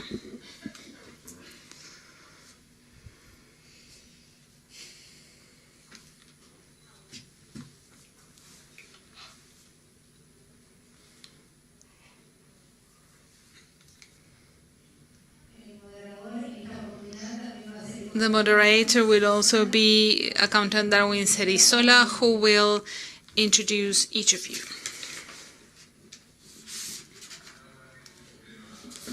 So this is a very exciting topic. I find it very exciting because I like to travel. We will have a representative from the Ministry of Tourism.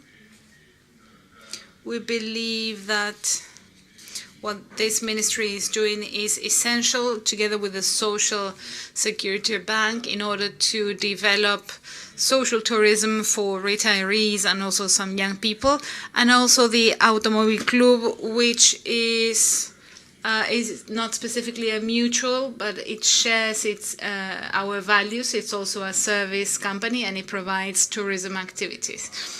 And also our friend Acosta, who is a member of the AMA and also a member of FEMUCOR from Cordoba, and he will be talking to us about mutual and cooperative tourism. So first we'll have the representative from the Ministry of Tourism.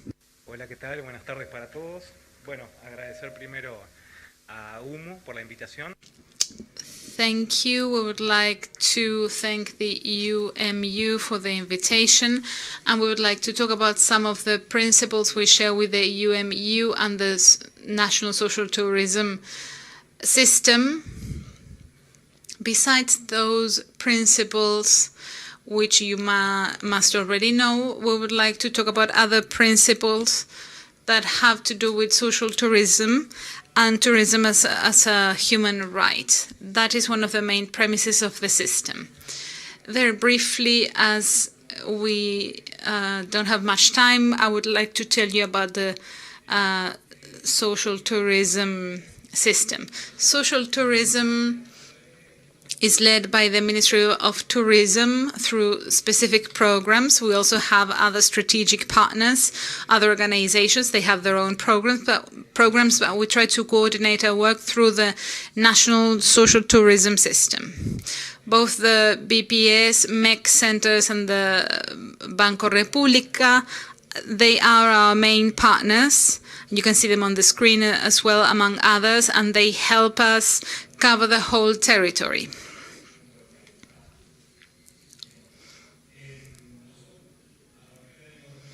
As of 2009, social tourism works according to age groups. These are the target audiences. We have senior citizens, students, young people, day rides, 15-year-old girls, and workers.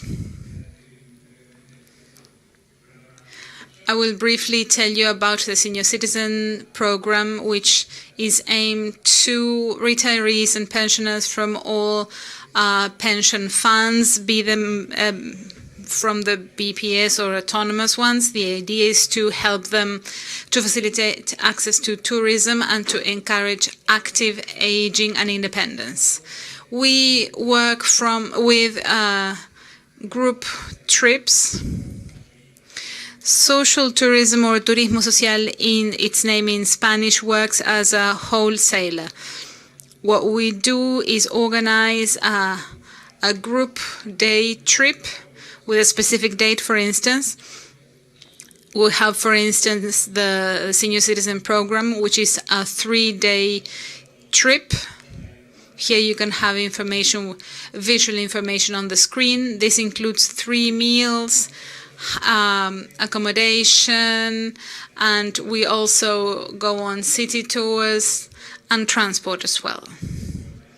The prices range between 4,000 and 6,000 Uruguayan pesos in general. And then I'll tell you how we market these programs. We also have the students program aimed to students from the 3rd year of secondary school and other schools. And the idea is to facilitate, to help them have an end-of-year trip.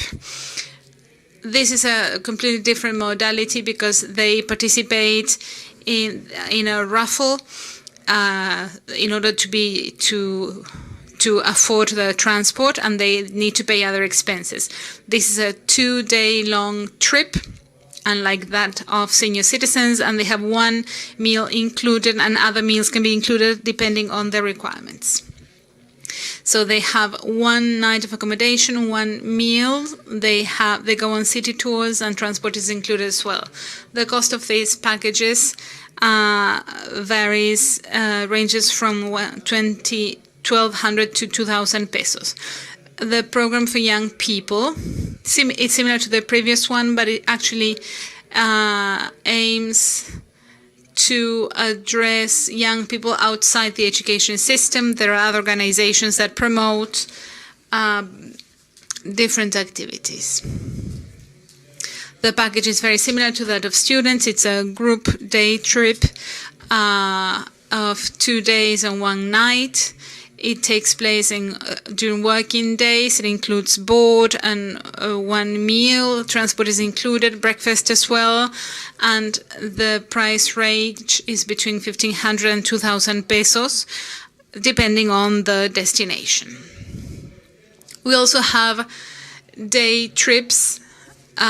We had this as a demand because some people were not interested in staying the night in the different destinations, and in a way this is a sort of introduction to the other programs or to the other products. So we have a day trip within a maximum distance of 200 kilometers. This day trip includes a breakfast or tea, transport, 1 meal, and city tours. The average cost of each ride ranges between 800 and 1,500 Uruguayan pesos per person. Well, 15-year-old girls, this is one of the best-known programs because one of our strategic partners is the BPS, or Social Security Bank, so maybe you're familiar with it. The program works with those who benefit from family contributions, the family contribution system. It covers all the users of these benefits. It's around 14,000 girls, and in order to participate in the program, they need to have this benefit, also present the scholar transcript, and this allows them to travel, and they need to turn 15 as well. We always put together a ranking with the grades awarded to the applicants. So the better the grades, the more chances to travel. It's a different program, but it's also a group trip lasting 3 days. It always works. It always takes place on weekends. And the services included are 2 nights, breakfast, all meals are included, breakfast, lunch, tea and dinner, transport, of course, city tours, and there is a birthday cake. Actually, that's the party that is usually organized for the girls in order to celebrate their birthdays. Then we have the workers program, which focuses on workers and their families. So they can access to tourist offerings on the weekends. Obviously, because there are people who work on weekends, most people do it Monday through Friday, and it's also group excursion of 2 days and 1 night. They have 1 meal, but more can be added with the tours and city tours and transportation as well. The packages, as I was saying, the older adults, students, and day tours and workers are sold in travel agencies that are part of the system and commercialize our packages. We always travel with a minimum group of 35 people in pre-established dates, on pre-established dates. And that is a summary of social tourism services in Uruguay. So that's the data for any questions. Thank you very much. Since the representative of the Ministry of Tourism offered the possibility of making a question, I don't know if anybody here has a question. Those of us who are elderly citizens, maybe we are trying to find out something. I see very few young people, but as the person says, young people from ANDA.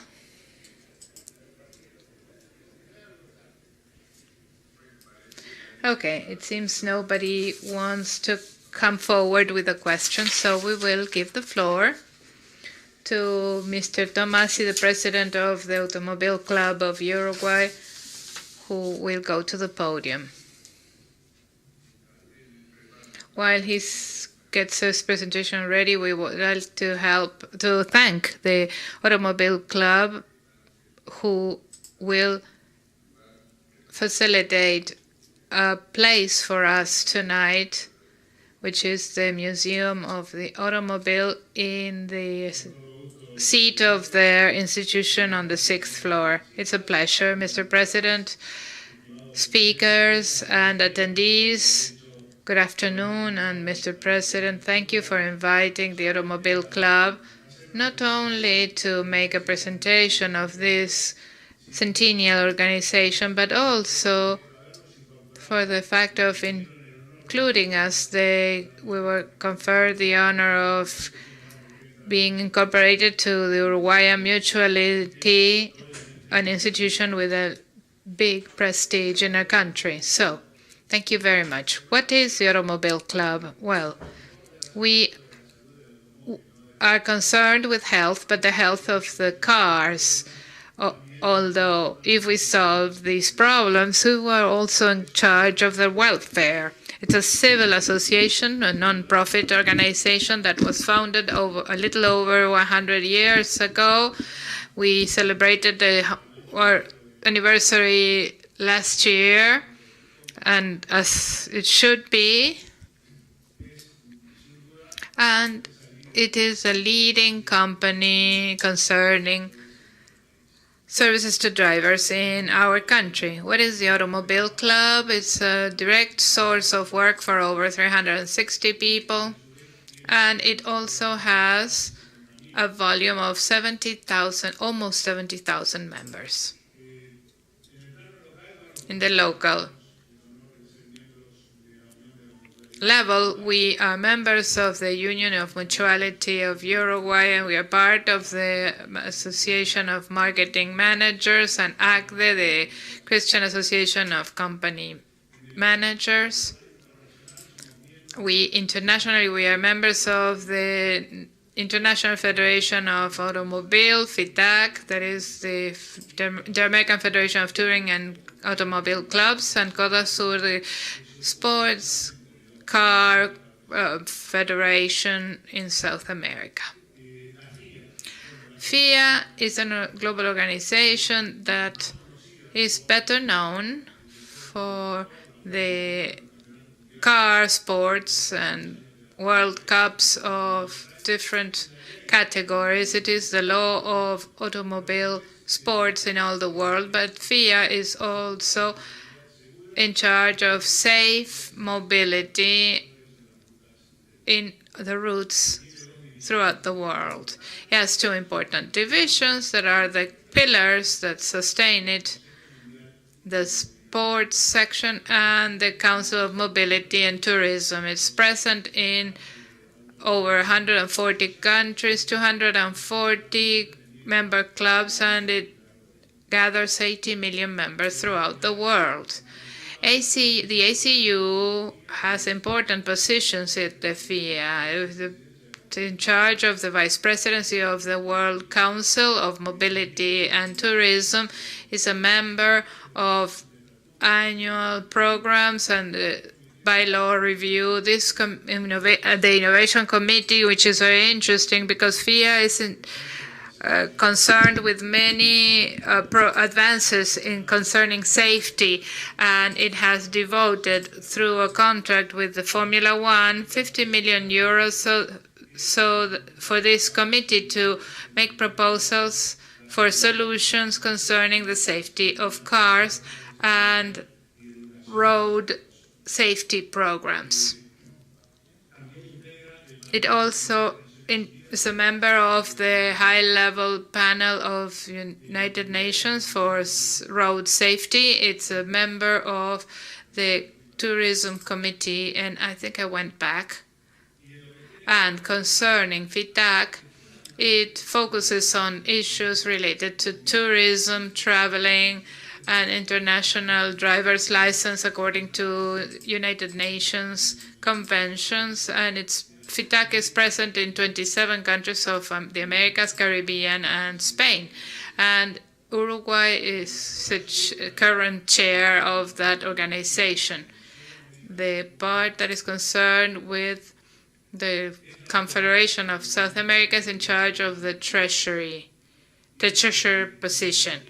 Concerning the services that are offered by the ACU to its members, we give coverage to over 160,000 vehicles and their owners, because they are not only their members, but also the agreements that they have with insurance companies, The solutions concerning mobility through its 90 trucks, which is the largest fleet of trucks in the country for attending to the needs of its members, both in the center of town or other 3 branches. It offers light mechanic problem solution, and there are mobiles that take the battery to the members' homes. It also works on aesthetic problems on cars. It has services throughout Uruguay, and also offers services for people. The driver's training, it has a model school that is certified by the International Federation of the Automobile, the only one to hold it in the country. Insurance for vehicles, legal and notary advisory for the members in the case of an accident or in the case of selling a vehicle. And there's an important travel agency that promotes the packages of internal tourism throughout the country, and it has important offerings for its members. It organizes travel groups and international delegations, and it has a car rental service with advantages for its members. There is no guarantee deposit required. Advisory on children road safety. The parents are advised about the way to install a safety seat for the children, and it requires knowledge, which is offered by the ACU, road services for companies, and it's a socially responsible organization. It has different social responsibility programs. Mainly, it focuses its activity to work towards a mobility that is safer, more dignified, and sustainable concerning the transportation of people. That is what the ACU is. So, very briefly, this is what an institution is, and we have just celebrated our 100th anniversary, and we will be happy to receive you in our museum, in our headquarters. Thank you. Now I would like to give the floor to Mr. Acosta, who is the General Undersecretary of the Federation, also a member of CAM, the Argentinian Confederation of Mutualities. Argentina strongly promotes mutual tourism, and as a member of the Uruguayan Automobile Club, I would like to say that I have shown my member card in Argentina, and I have received good discounts. Bueno, buenas tardes. Good afternoon. First of all, I would like to thank the organizers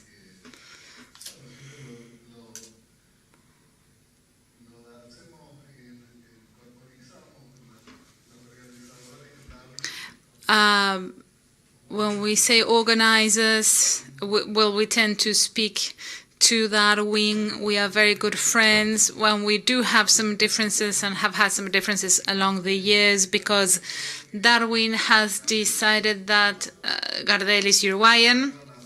Tango was created in Uruguay, San Martin was born in Uruguay as well. And all these elements he backs up all these elements every year. He provides evidence to support his views, and we find it funny, actually.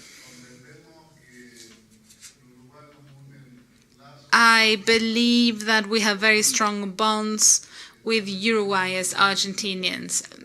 Darwin's mother was born in Argentina, and my great-grandmother was born in Uruguay. I know you're all a bit tired, and I think it would be very good to maybe make a breathing exercise. Can you please stand up? And can you please do something, move your arms or something, whatever. ¿Saben por qué? Porque vamos a hacer 3 respiraciones profundas. Vamos. 3 deep breaths, please. Largamos. Otra, vamos. Y largamos. Otra más. Y largamos. Bueno, siempre. No, porque el esfuerzo de que... The effort of having so many people here today is very important. The institutional effort of thousands and thousands of members who we represent. They always say, okay, you're going to Uruguay as a tourist. And that's true. Yes. But we're also here to work, to share our experiences. And I think here we have Oli from a specialized mutual in Argentina. They specialize in tourism, and they are much more professional than us. But in this case, it was our turn to make a presentation. CAM has developed a system or platform that will be in operation in a few days' time in order to integrate on the internet all the tourism services in the cooperative and mutual system in Argentina. We will also include private services provided by the companies that are working with us. Mutualism in Argentina has 2 or 3 characteristics that I believe give us a major competitive edge. First, we have several services. There are mutuals that provide 100 services.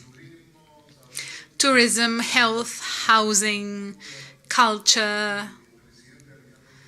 Our President Alejandro Russo was talking about financial aid provided in small towns. Most clubs in Argentina, let's say in the core area of Córdoba and Santa Fe, where all the football players come out from, the clubs get help from the mutuals, because all those clubs are mutuals. Therefore, these amazing football players have trained thanks to the contributions paid by the mutuals. The fact that a young man is playing a sport at the club means that he's not in the streets doing drugs or maybe doing nothing in particular, which is not very positive. If they play a sport, that's great. Therefore, this fulfills a major social function. 2 days ago, yesterday we held the assembly. The things that so many things happen. We had the assembly of the Argentinian Confederation of Mutualities. New authorities were chosen. Again, we have Licenciado Alejandro Russo as the president. Here we have the Narciso Carrezo, the Vice President from the Santa Fe Federation. We are from the Córdoba Federation. Córdoba is a touristic province. We mainly work with tourism, and a large portion of our income comes from touristic activities, which are fully developed. Many mutual associations have a touristic organization, hotels, campsites, flats, etc. These are large investments. It would have been nice to show you, for instance, what we have in Córdoba, some extraordinary complexes as those of Alejandro Russo's Mutual. They have a beautiful touristic complex with 3 swimming pools, cottages, football pitches, etc. This structure entails a large investment. It is used only for 2 months a year. In Argentina, in January, February, which are our holiday months. And then throughout the year, those structures remain unused. These structures are supported by the economic aid services. Therefore, they entail a major effort. This is why the Confederation would like to integrate all those services within one platform that will enable members of mutuals that lack tourism services to access these services with a simple computer and an employee that knows how to do these things. They will be able to buy a plane ticket, to buy a tourism package, etc. I would like to show you what CamTour is. This is a platform. We would also like to invite Uruguayan mutuals and all the world's mutuals. Just to give you an idea, it's similar to Despegar, the platform, or other similar platforms where you can buy practically everything. This is an extraordinary opportunity for our mutuals to, they usually fund, there are some sectors that usually fund trips, such as banks, credit cards, etc.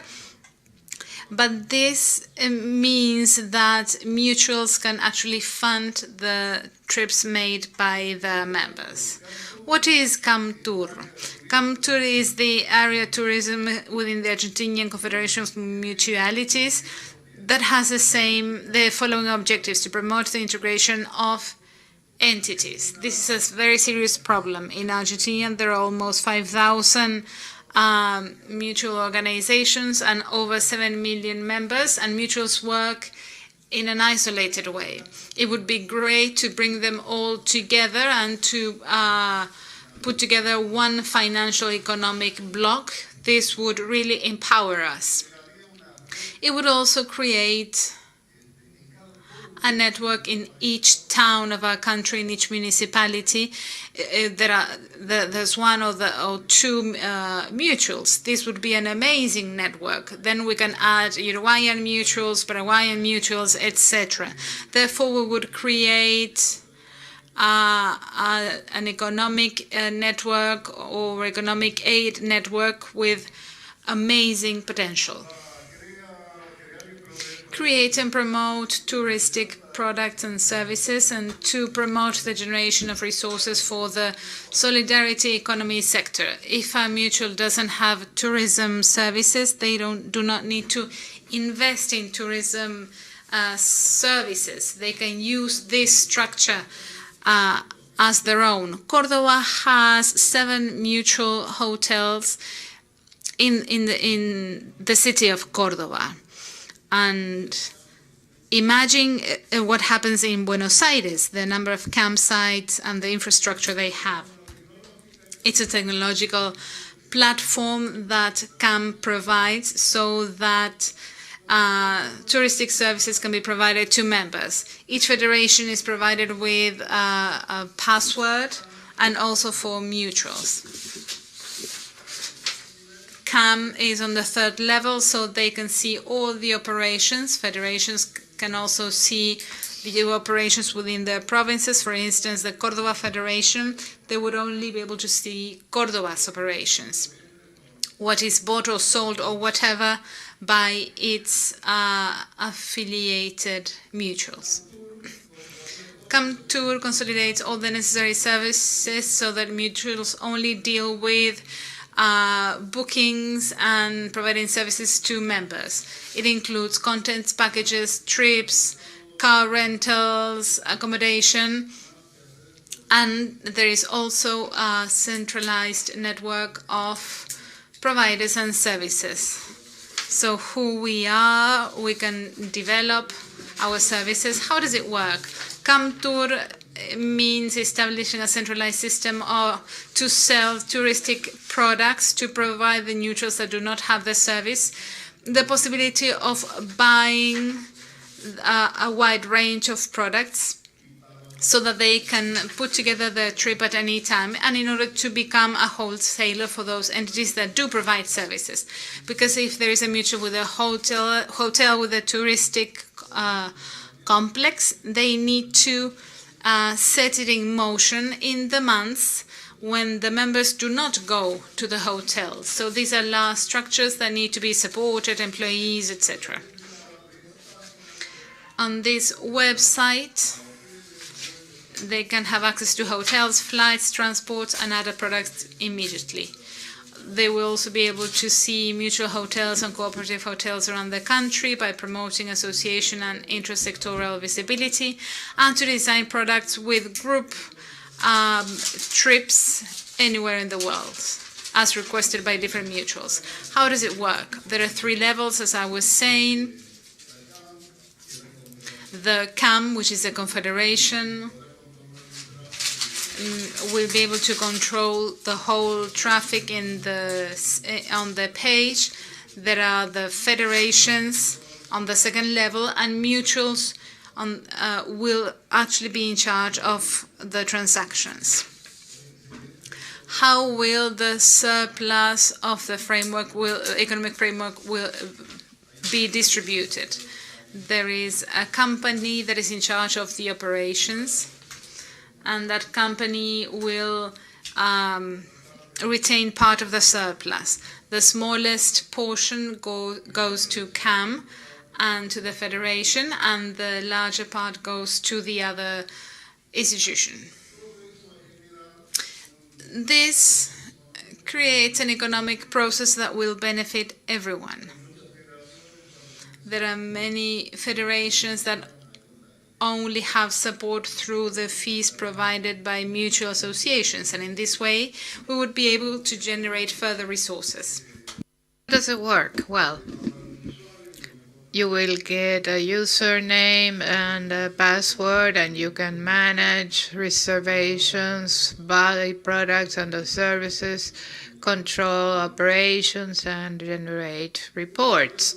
It is an alliance that allows leveraging our associates, because many people will go into the platform and they will say, this is really good, but they will have to become members of the closest mutual to their domicile in order to be able to operate. It promotes mutual, intersectoral activity.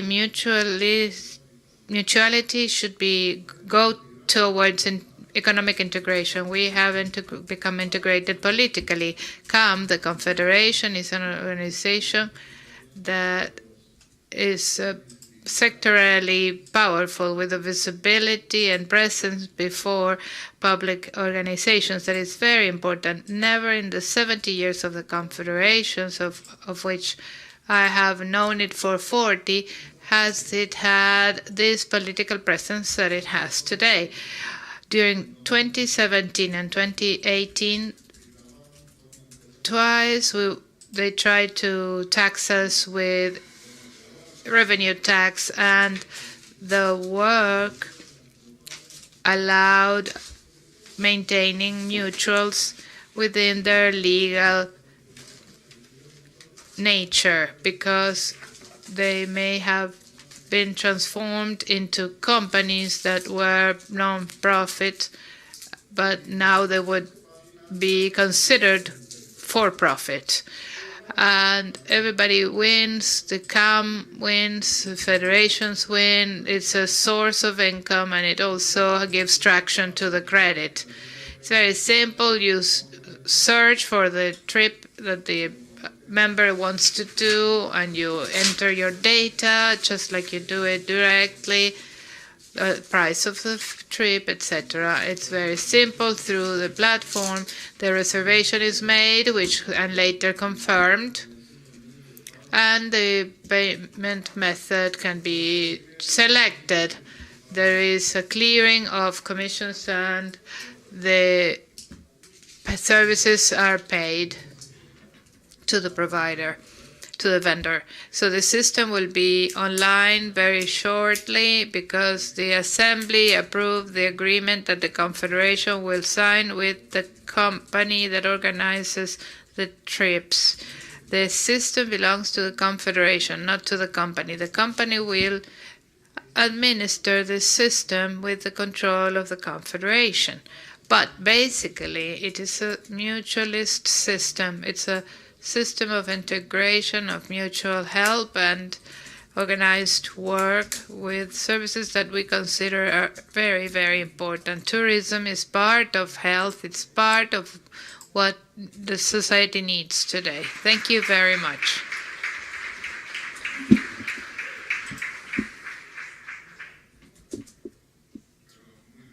Very briefly, a comment about the previous panel.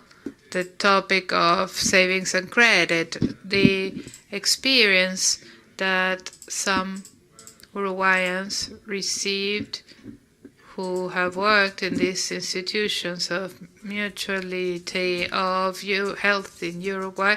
They were invited to participate in internships because CAM and FEMUCOR have an internship system, and they participated in their training in savings and credits during a week. And these workers came back very excited and they want to try to create a savings and credit system, but it's not an easy topic because they are part of a union. It's a supplementary institution, and that is why they were invited. But the trade unions of the workers also have a role to play, and they have not defined the position because they think that a mutual association of mutuals like UMU, they consider is part of the employers against the trade union. Some trade union members don't understand it, but others do. And they understand that they could have training systems like those that some employees had. And there was a very important group of Colombians that visited Cordoba a short time ago to get training on different aspects of mutualism.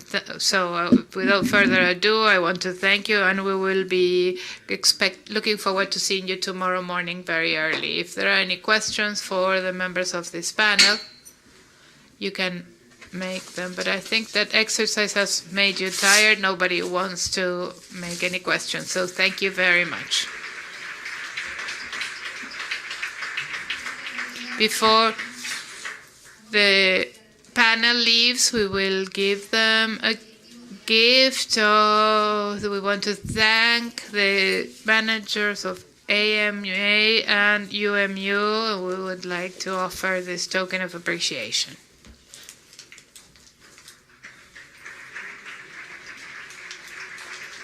Not for locals, it's only for foreigners. We are the hosts.